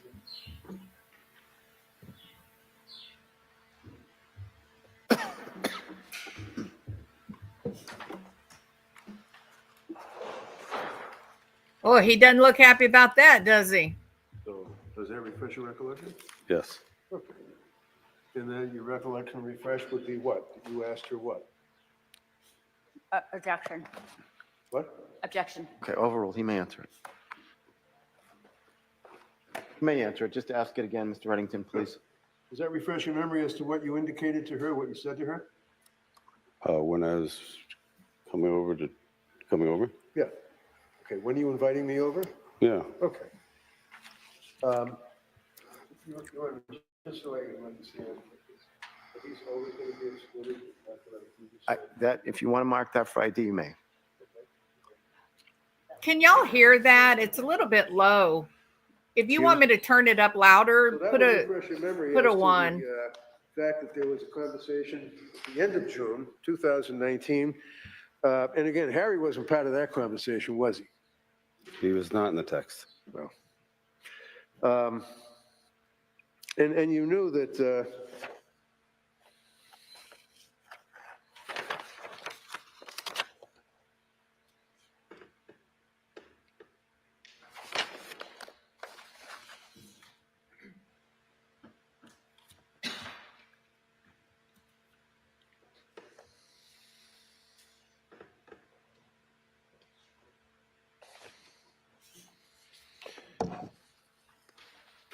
in page 73.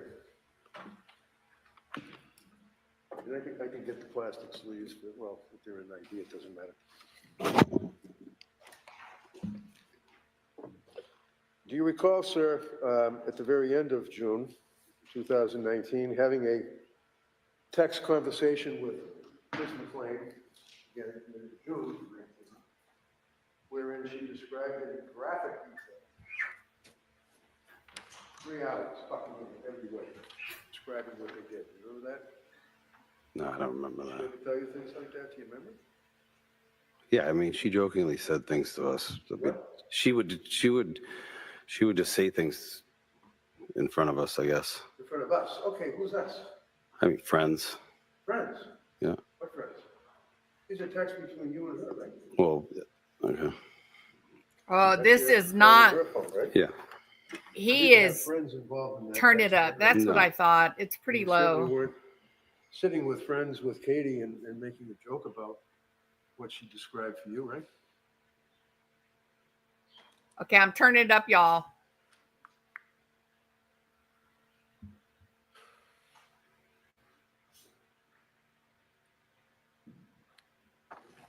Is there a question? Yeah, I asked him a question. He was reading this. I'm sorry, Can we I'm not refresh on following. it? Yeah, I see that it's on there. Yeah. Okay. Oh, And this what does is that refresh your memory painful. to that she said to you? Objection. Okay, does it, ask it again, does that refresh your recollection as to that text conversation, sir? Yes. Okay, now ask the next question. Okay. And what is your recollection now refreshed, sir? What Objection. Overall, what she said. Okay, so what is your recollection refreshed? Say that she said.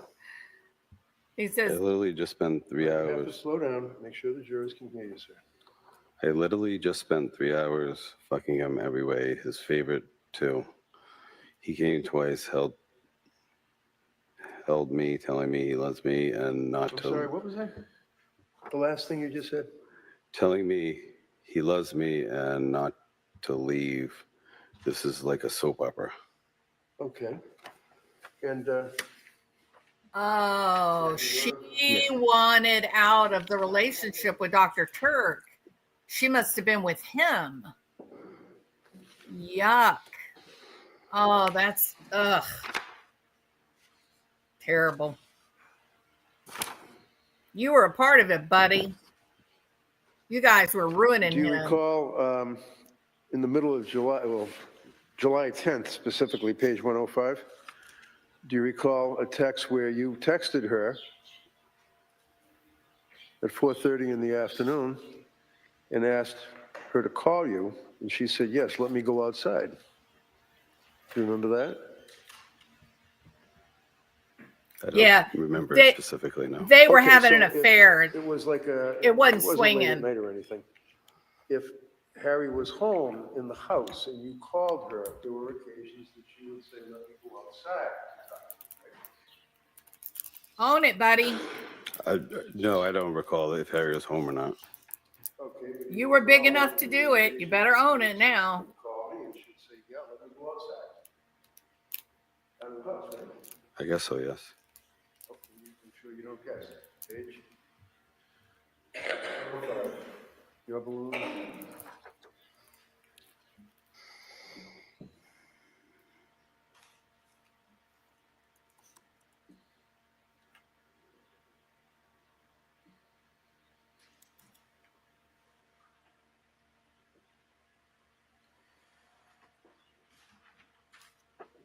Okay. Does that refresh your memory, sir? Yeah, that we had that conversation, yeah. She wanted to go outside before she talked to you, right? Right.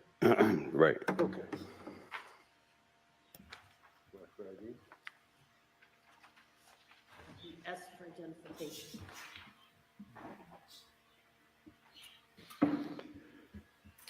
This is so sad. I feel like I want to just fast forward through it. I mean, the point's been made, right? We know. And then on July 13th, 2019, sir, you called. This is around 7 o'clock at night. You said, are you alone? And you wanted to know, where is Harry? Do you remember that conversation?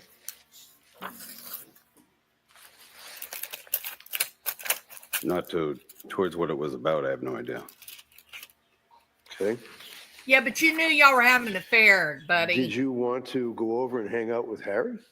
Nope.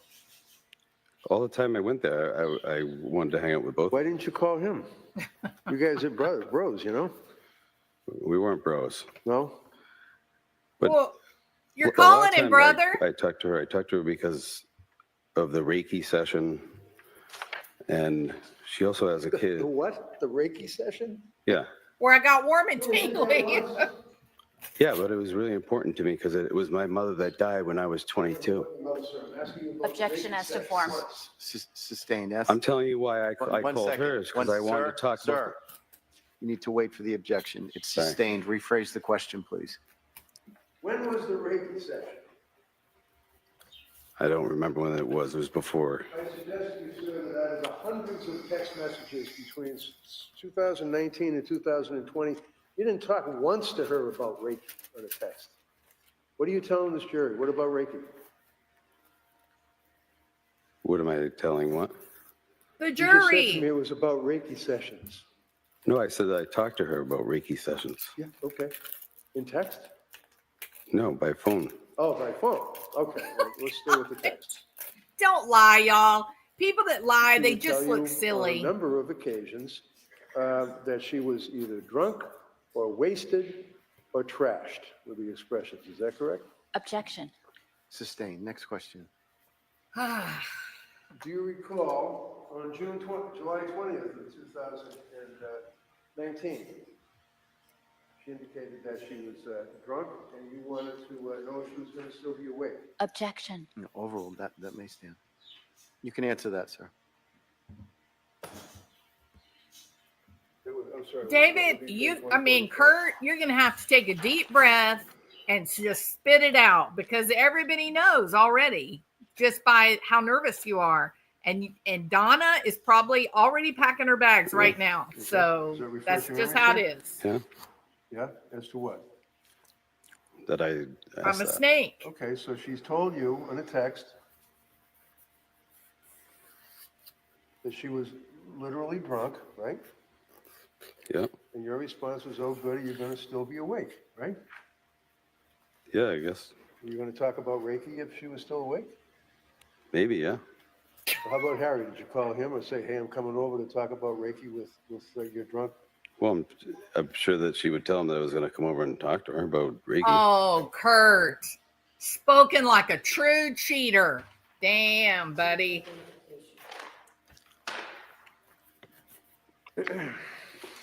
Honesty is always the best policy, Curt.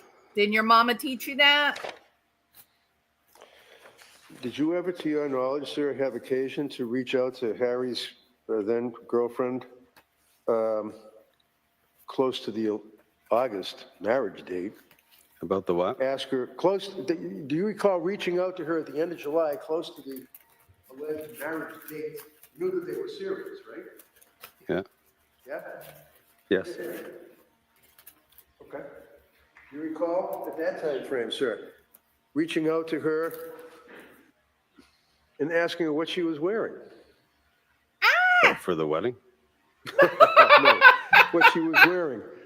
Because she said that she was down on the Wait beach. a minute. Wait. No? Wait a damn minute. Ladies, we are not a bunch of 20-something-year-old young girls, are we? We have been tested and forged in the flames of life. Who believes that a man is going to be talking to some other man's woman and they're talking about their upcoming nuptials and he says, "What are you wearing to the wedding?" No. That's so dumb. This man seems to be a longtime cheater who thinks that he can lie about anything. Donna, girl, what is our message to Donna, ladies? What is our message to Donna? Run for your life, girl.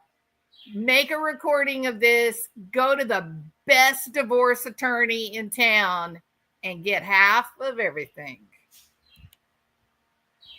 I recall. Okay. That's what you learn. Do you recall, you randomly reached out to her and said, what are you wearing? And she said, bikini. I'm sorry, that's on page 175. She gonna wear a bikini to her wedding? What? Okay. Okay. Let me flip the page. Does that refresh your memory as to the conversation further that you wanted to look at it? Yeah. Did that have anything to do with Reiki? No. You know that Harry was there, or Harry was aware that you wanted to look at his wife or his girlfriend? No, he was, yeah, I knew he was right there. Okay. So was he aware, to your knowledge, you wanted to know what he was wearing? I have no idea. Objection. Wait, sustained. Yikes, this is painful. Yikes.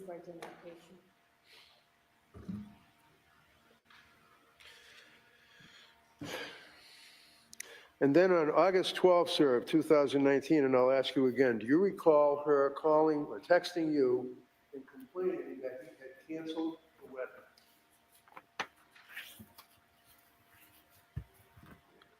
wedding?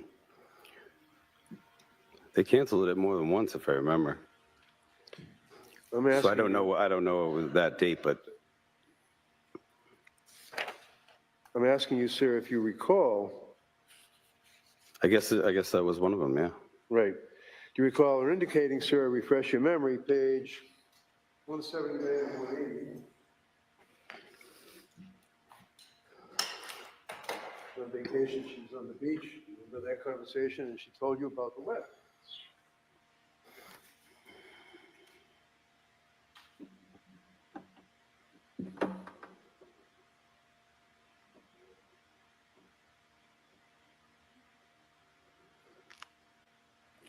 She said she found out that he canceled the justice of the peace. Keep your voice up, sir. She said just found out that he canceled the justice of the peace again. Okay. And I said, oh no. Your job is to remind me of this. Your job is to remind me of this. Okay, and then what else, sir? What? What does that mean? I said, okay. I can't believe I'm sitting here on the beach and was just told he canceled the justice of the peace he booked. She's having an affair. And she said, oh, my fucking birthday. Okay. She's having an affair. Sir, chat with her. And she's trying to exploit this doctor. That's unbelievable. Justice of the peace and things of that nature? No, I don't. I mean, was that your business? Say again? Was that your business? No, but she was telling me, I guess. Right. That would be G for identification. Thank you. That's horrible. Actually, do you recall that's that horrible. It was your fire department reverend that was the justice of the peace? Do I recall that? Yeah. No, I did not know that. Is your fire department reverend a justice of the peace? I don't know. You don't know? Objection relevance. All right, sustained. Sustained. That can be marked Friday if you want. W for identification.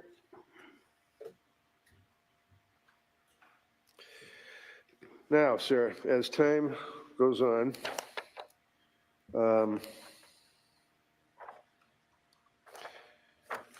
do you have any memory, sir, as to how many times that she, during that period of time, would ask you if you want to get drunk with her? No, I don't recall. There were times, though, right? What? There were times that she would ask you, come over, let's get drunk, things of that nature. I don't recall that. How about her sending you pictures of a sundress that she said was short? You remember that?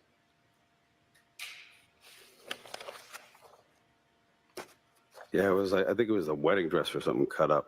Cut up the wedding dress. Something like that. And she said that it was what, if you recall? I don't know. Do you remember asking her about, because she said it was short, and you asked her how short, right? Yeah, I don't know why. I'm sorry? Yeah, I don't know why. You don't know why? Okay. And she showed you a picture of it, right? I think she did, yes. And then you then said, looks nice, do you recall? Yeah. And as time went by,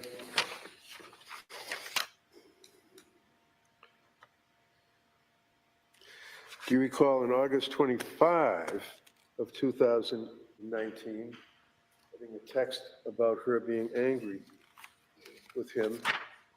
I'm sorry, it's 258, What's the date, Mr. Reddington? August 25, 2019. Objection.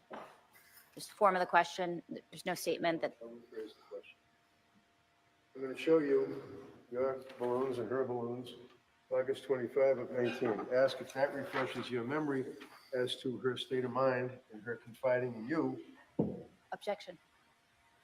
Overruled. You may answer it. Does that refresh your recollection as to a text conversation?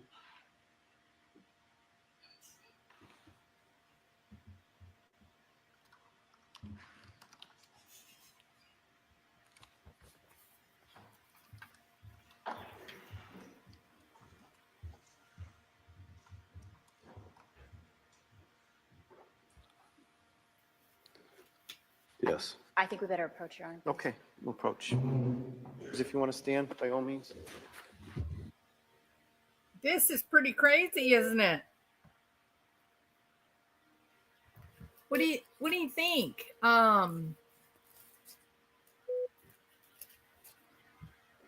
me peek in here at y'all's chat and see what's going on. Who remakes their wedding gown into something else to seduce a different man? Maybe the doctor was set up. Some definite shady stuff going on. Short sundress. She only wore the see-through veil. He was big man on campus when he was all in it. Now look at him. It's called consequences of action. What a mess. What is going on? I can't keep up either. It's crazy. It's almost like Curt and Kathleen. It's almost like they were scamming Dr. Tuerk. I mean, this could turn out badly for old Curt, which would explain why he's so frightened, right?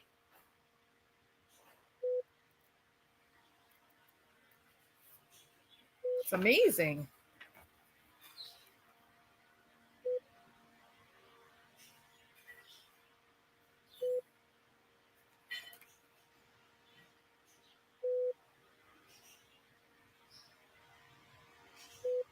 All right. Yeah, very, very curious, folks. If I was the doctor, I might be trying to find a real friend to hire a private investigator and find out truly how long these two knew each other. It is some strange stuff. It's almost like a Lifetime movie, isn't it? Very, very strange. Here's a thought, DB. Now that you said that, what if it was actually Kathleen who was doing the improper billing? Maybe she was doing that, and the money was going into an account that the doctor didn't see until finally Medicaid flagged it. Wow. Oh, I don't think she cared anything about this doctor. No. And remember what I said? She got real shady trying to steal his house and whatever little bitty he had left. Man, you know he is sick that he trusted her. Approaching you with the what's been marked X for identification, and you read this to yourself, correct? You read this to yourself. Yes. Okay. And listen to my question. She's confiding in you or telling you that she didn't care that she caught him lying about contacting that ex sucks, is what she told you, right? Yes. Okay.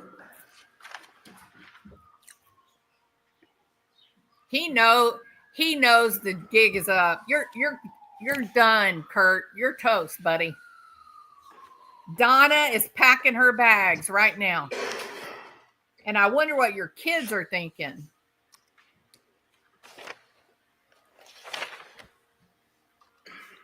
The end of August 25 of 2019, do you recall text messages between the two of you where she was running away, going wild and having fun, getting drunk, and you wanted to find out what that meant, and then she sent you a picture of herself in a bathing suit. Any memory of that at all? Of course not. He doesn't remember anything. He's a lying cheater. They don't remember anything.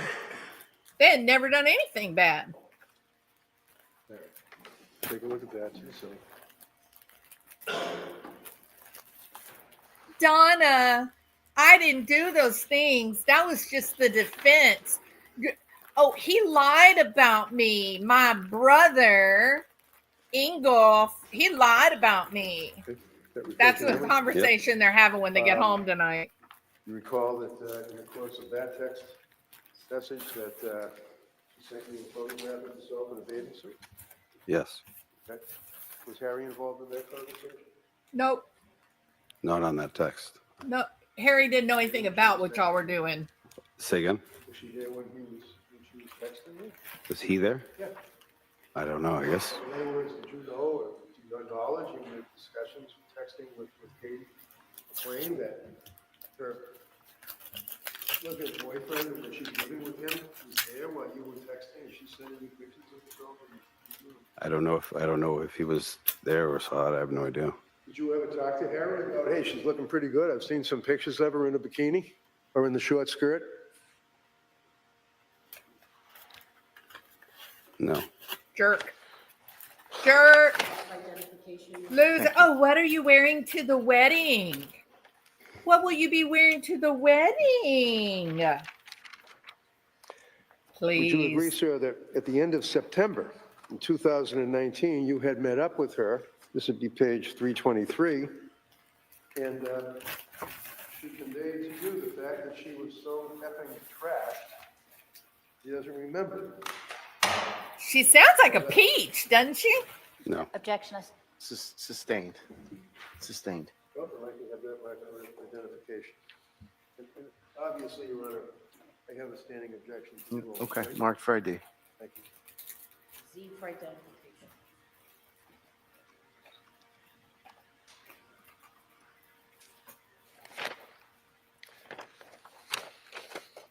You recall that when the two of you were together at that time, that she was concerned that she, while drunk, said something to you about cheating. Remember that conversation? What time? 3:30. No, what date, Mr. Redding? 9/26, 2019. I'm sorry, 9/26? Yes, 2019. What was your question again? I'm sorry. Okay, you recall that you were with her and she was drunk and told you that she was so effing trashed, and then explained further about asking you whether or not she said anything about cheating while drunk.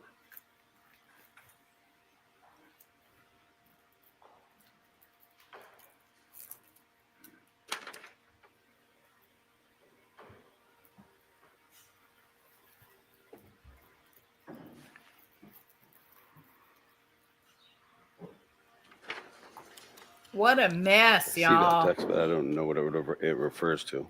You see the text, but you don't know what it refers to. It Do you agree, refers sir, that she to- basically indicated that she was with you, yes?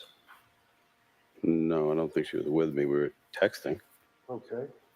She's talking about something that happened like the previous day, that she was so trashed she doesn't remember it, and asked you if I said anything about cheating. Objection as to form. Okay, overrule, he may answer it. You remember that? Does that refresh your memory? No, I don't recall that situation.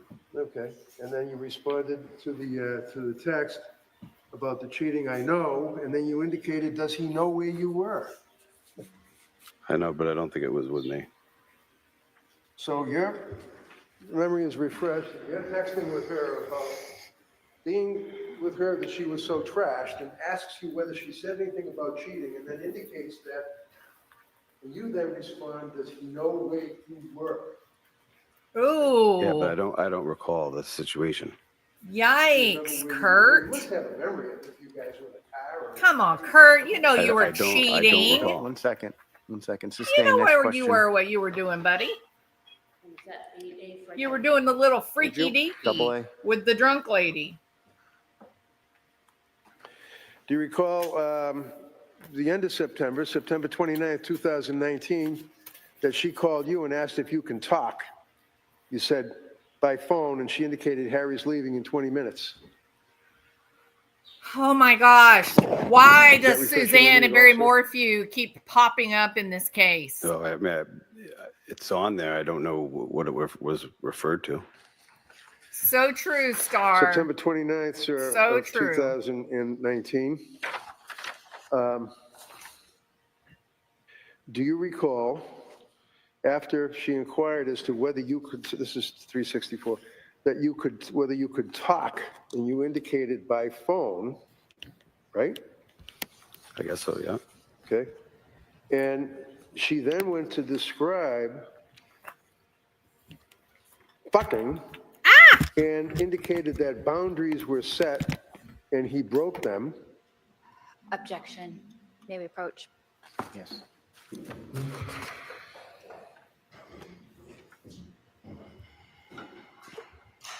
I think this defense attorney could be a little more delicate. Don't you think? I don't particularly like, he's an angry, resentful man trying to pretend to be civilized. His bad memory is his strategy. He's a yucky creep. I mean, he's pretty much your stereotypical cheater, right? He's done all the things they have in their rule book. Remember, this started with he talked to her once. And in less than 30 minutes, we've now got him doing the freaky deaky all over the world. He's sitting there going, I wonder where I'm going to stay tonight. Donna's going to be burning my clothes in the front yard when I get home. It threw me for a loop, Star. Made me uncomfortable. Yeah, this cross-examination started out with Dr. Tuerk calling Curt brother, being like they're good buddies and trusted compadres and good friends, to, oh, wait a minute, the good doctor's wife and best friend are making fun of him and having sex behind his back. That might be enough to make you lose your shit and choke someone. Just saying. You know what? I don't think the prosecution would want me on this jury. Double B. Because I see manslaughter or temporary insanity. I don't see murder.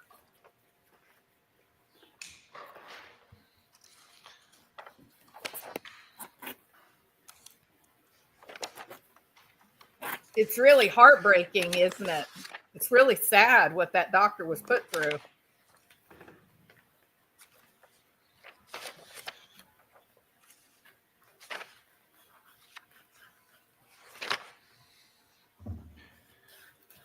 Would you agree, sir, that there were a number of text messages spanning the period of time from the end of September into the middle of October 2019, where she would repeatedly ask you if you could talk, you would repeatedly ask her, where's Harry? And then you would chat. You would chat on text messages. Do you recall that? I don't recall where they were. I have no idea. Okay, so without going through each and every single text where you would ask, where's Harry? Do you have any memory at all, sir, in that time frame of being concerned where Harry was before you texted with her? No.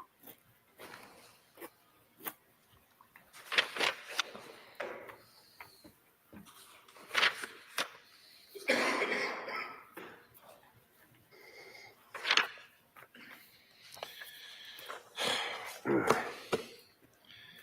October, the end of October 2019, sir.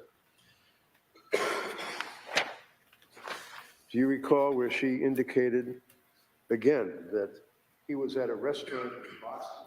The woman she told you.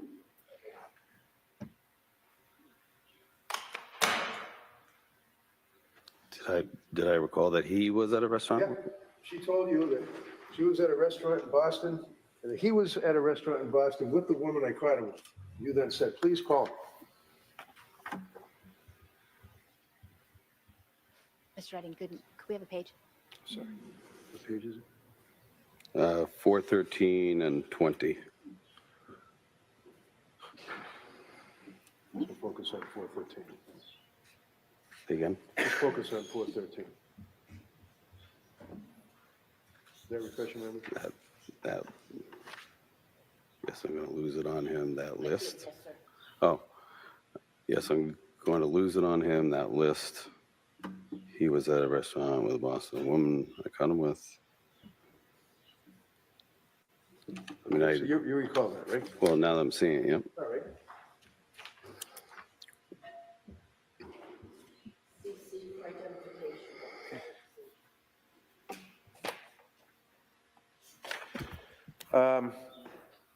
The end of October, October 27th of 2019. Do you recall calling, this would be 428. How's it going? And you were told to swing by for a drink today. Recall that? No. Do you recall going over and drinking with her when Harry wasn't there? No, I don't think I did.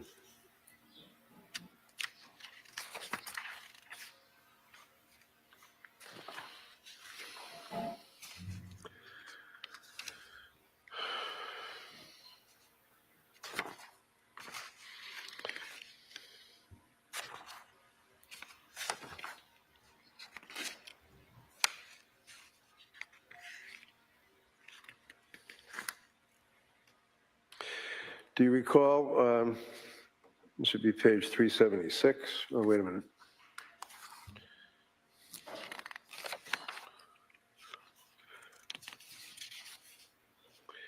Do you recall that she indicated to you that after they were married, we talked about, you knew that they got married, right? Yes. Do you recall, and I'm looking at page 591, December 28th of 2019 would be a week or 2 weeks after they got married. Do you recall her indicating to you that he wanted an annulment? Lord. Oh my No, goodness. I wasn't told that.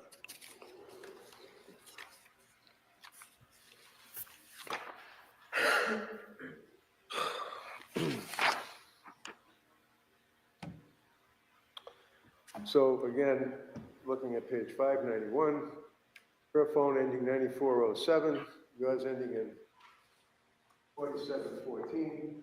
Recall her indicating he wants an annulment. Literally just said it.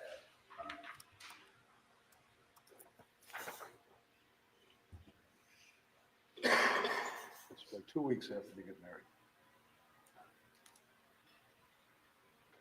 I see that she said that, yep. Okay, so that refreshes your memory. She did say that to you, Yes. right? What a circus.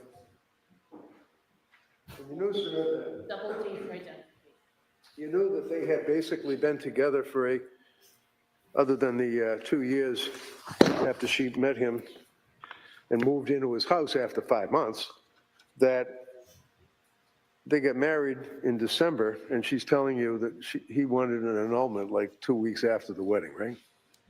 She was upset about that, right? I guess so, yes. Yeah. Things were very volatile, weren't they? They were both living in a nightmare. So sad. So sad.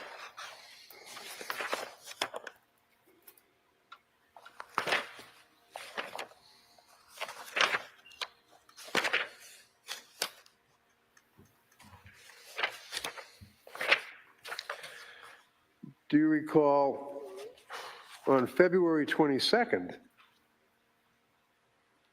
of 2020, and by the way, you knew he was out of the house by order of the court because she got a restraining order against him on February 3rd of 2020, right? Oh, Lord. Oh, my God. Come on, you knew he was Yes. out of the house, right? Yeah, I think so, yes. Sustained. See, the defense attorney's sick of the lying. Restraining order that she got on him, right? I guess that's why he was out, yes.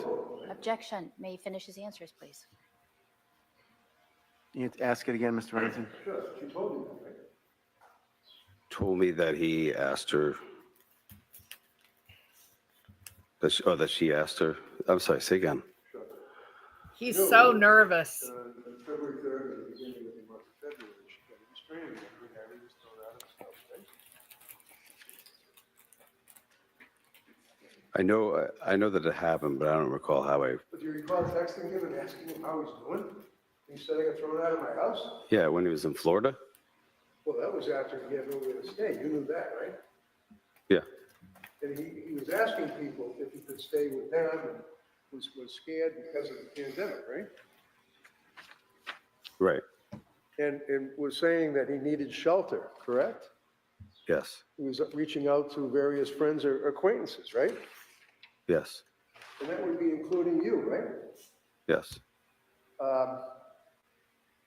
You recall, sir, in April 22nd of 2020, page 29, on the Curt and Harry text messages, that you asked how he's doing and, you know, does he have hope? And his response was, I wish there was a little more than hope. And then he said, hey, Curt, let her know I'm more or less living on the street soon. I really need a safe shelter. The basement of my house would be safe, but she would need to take some actions. I don't want to die of COVID-19. As Massachusetts is getting worse, I have little protection. Remember that? Yes. And your response was okay. I guess it was, yeah. So he had asked you whether he could live with you or move into your house, and you indicated that, well, you know, I got the kids, and let's go out to dinner soon, was your response. Oh, you are a you knew you went to snake, Florida. Curt. Did he go to Florida then? I don't know. Oh, I'm like asking you don't know, knew you that little he was liar. Looking for me to give him a place to shelter. Right. Did you give him a place to shelter? No. Okay. But you were concerned for him, right? Yeah. And No. you knew that he had been thrown out of the house in the beginning of February. Okay. By the woman you're having an affair with, by the way. At that point, from there on, right? Yes. And you knew that Harry was looking for shelter, and you couldn't help him out. That's okay, right? No, I could not. So on February 22nd, right after that, and this would be page 827, do you recall texting her in the morning and stating, I'm really, you know what, this morning? She says, what? And you say, horny. Oh, Remember great. that? That's great, Oh, Curt. really? You're a peach, Curt. Everybody wanted to be his friend while he was the rich, fancy doctor. Yes, a two-time backstabber. There you go, DB. Okay. He Does was that refresh your memory, manipulated. sir, that you texted her and began a conversation stating something to the effect that you woke up horny? So the good doctor runs across this Jezebel who manipulates him through sex. The whole time she's still messing around with Curt on the down low, and Curt knows damn well that the doctor's being manipulated. She gets into his house, she moves in with him, and then she starts screaming domestic violence and gets him kicked out of his own house. I wouldn't even be surprised if she was the one that was running the fake insurance claims. Look, to only get a fine of $150,000, this doctor was not rigging the system. There were likely a few claims for services that were run through. But look, when you figure maybe the claims were for $98, maybe $150. If it was actually a surgery, maybe $2,500, $3,000. This isn't top Mr. Toad and his multi-millions. This was something else. These were mistakes that were happening. I bet you anything she was the one that did it. Just for fast cash, right? Not realizing that it could be career ending. So if you were him, you're just living your best life, doing what you've always done. And then suddenly you've got the state telling you that you are scamming, doing insurance fraud. You work out a deal with them to do whatever they tell you to do. You're willing to do it. And then you find out that the person that has torn your life to pieces is your best friend and the woman that you married. And the way this guy is acting, he is acting like it was like a Hollywood type of scheme.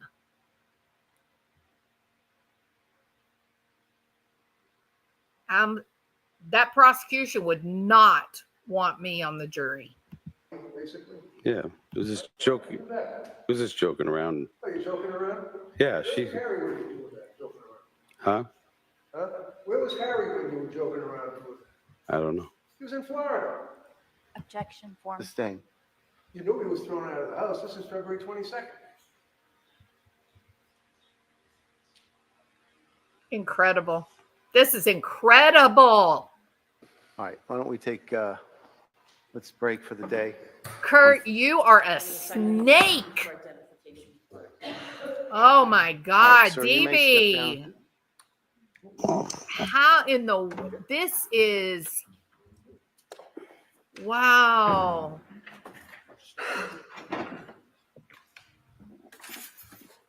Wow, that is some sad stuff. All right, so jurors, we're going to break for the day. Let me just give you the instructions again. You need to keep an open mind, all right? Don't form any judgments or conclusions, etc. You haven't heard all the evidence yet. You are not to talk about any aspect of this case to anyone. That includes spouses, family, friends, acquaintances. Ooh, you know what, DB? I had no way was I expecting things to go that far off the rails. That was crazy. Who's ready to watch more of this trial? Wow, that was, well, what do y'all think? Like, it's hard not to feel sympathetic for, I know, Star. Wow. Yeah, June. That's sort of the unspoken speculation. Maybe he's got an alcohol problem too, right? This is real bad. Real bad. Good gracious. Yeah, it's not just the surgeons working the long hours and stuff. It's all of the investment and time getting to that point in your career, and then you have it torn apart by two low-life losers that never accomplished anything. It's just shocking. Would he have stood up for his friend? I guess he is, as painful as it is, self-defense for his friend. Wow, this is a tough one. And then you know what the other issue is? The other issue is this victim blaming or victim shaming? Or are these actual real facts that could have exerted unmanageable desperation on this guy? Wow, this is, I don't know. It is, DB, it's amazing. I go back to, I wonder about his OR demeanor. If he's usually very cool, then something really out of the norm triggered him. Critter, he was like a rock star. He was, the whole state of Massachusetts knew who this guy was. They would travel hours and hours and hours for him to be their doctor. The nurses the nurses that were in the OR with him, they said, how did she say it? Watching him operate is like listening to music. What? He was totally targeted. I can see that now. The good doctor does not seem angry. He's very relaxed because he knows the truth. And remember this, if you're just joining us, remember this. This doctor was not under duress. The cops were not putting pressure on him. He woke up in the hospital and he said, I want to tell the truth about what happened. I want to tell my story. And he told the truth that he's the one that killed her. He told him exactly where to find her, everything.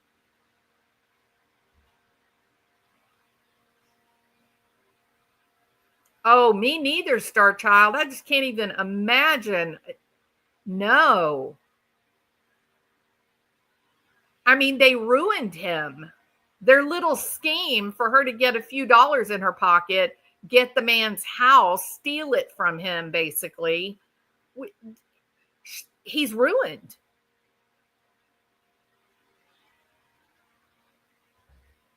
Oh my God. I'm sick. This is sickening. All right. Well, we've been doing this for 2.5 hours. Today was day 2 of the trial. So if you know, when we end this, go back and watch day 1, you'll get to see her best friend testify. It's just crazy. Like, this was crazy. And I actually feel bad for this guy, which is, it's crazy because then it's like, wait a minute, you're feeling sorry for somebody who killed this woman. Yeah, but the amount of betrayal and violation that she inflicted on him, whew, this is going to be a hard call, y'all. This is going to be tough. There she is. I'm not going to say it, but I will say this. Stress kills. And just like Jodi Arias, just like Lori Vallow, this woman was using sex to manipulate this man. And he's an old guy. Look at him, you know. Time served. Wow, you would go there? She and Curt destroyed his life, and Curt is terrified that he too is going to have to face consequences, isn't he?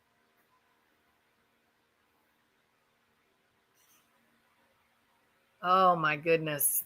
What a story. What a story. Wow. All right. So there's that. Like I said, this was day 2 of testimony. I don't even know what's in front of us. If this was day 2, oh my gosh, where's it going to go? So yesterday, opening statements and the best friend. So yeah. Sassy T, welcome. Good to see you. Oh, Junie, this is just, I had no idea I was going to go there. I had no idea I was going to go there. I'm amazed. All right.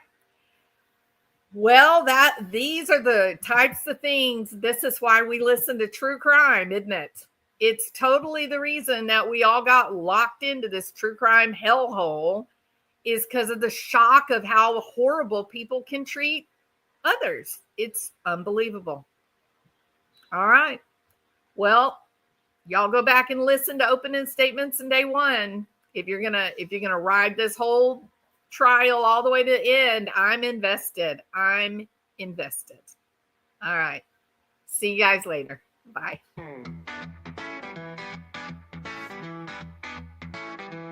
Well, I'm sitting in my chair late at night, watching crime unfold under the pale moonlight.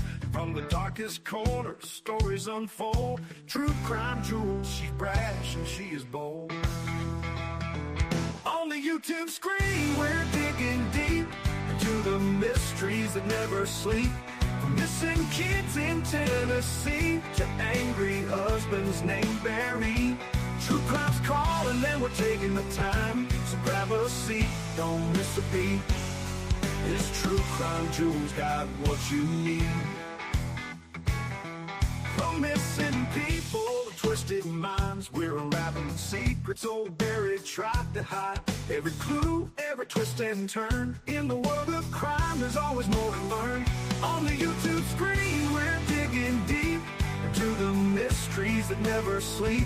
From Christopher's anger to Stephen Fisher's lies, the truth is calling and justice won't be denied. So grab a seat, don't miss a beat. True crime jewels on the YouTube streets.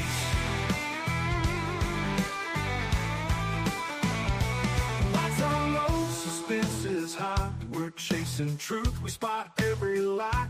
Step into the darkness, hold on tight. Two flashlights out there in the dead of night.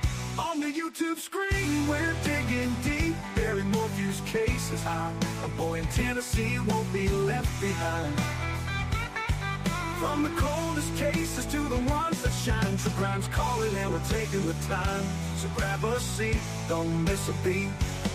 This true crime jewel's got what you need. We're always watching Barry and waiting for the truth. In the world of crime, we discuss the proof. So hit that play and join the ride. On this true crime journey, join Jewels of Thought and our gemstone family.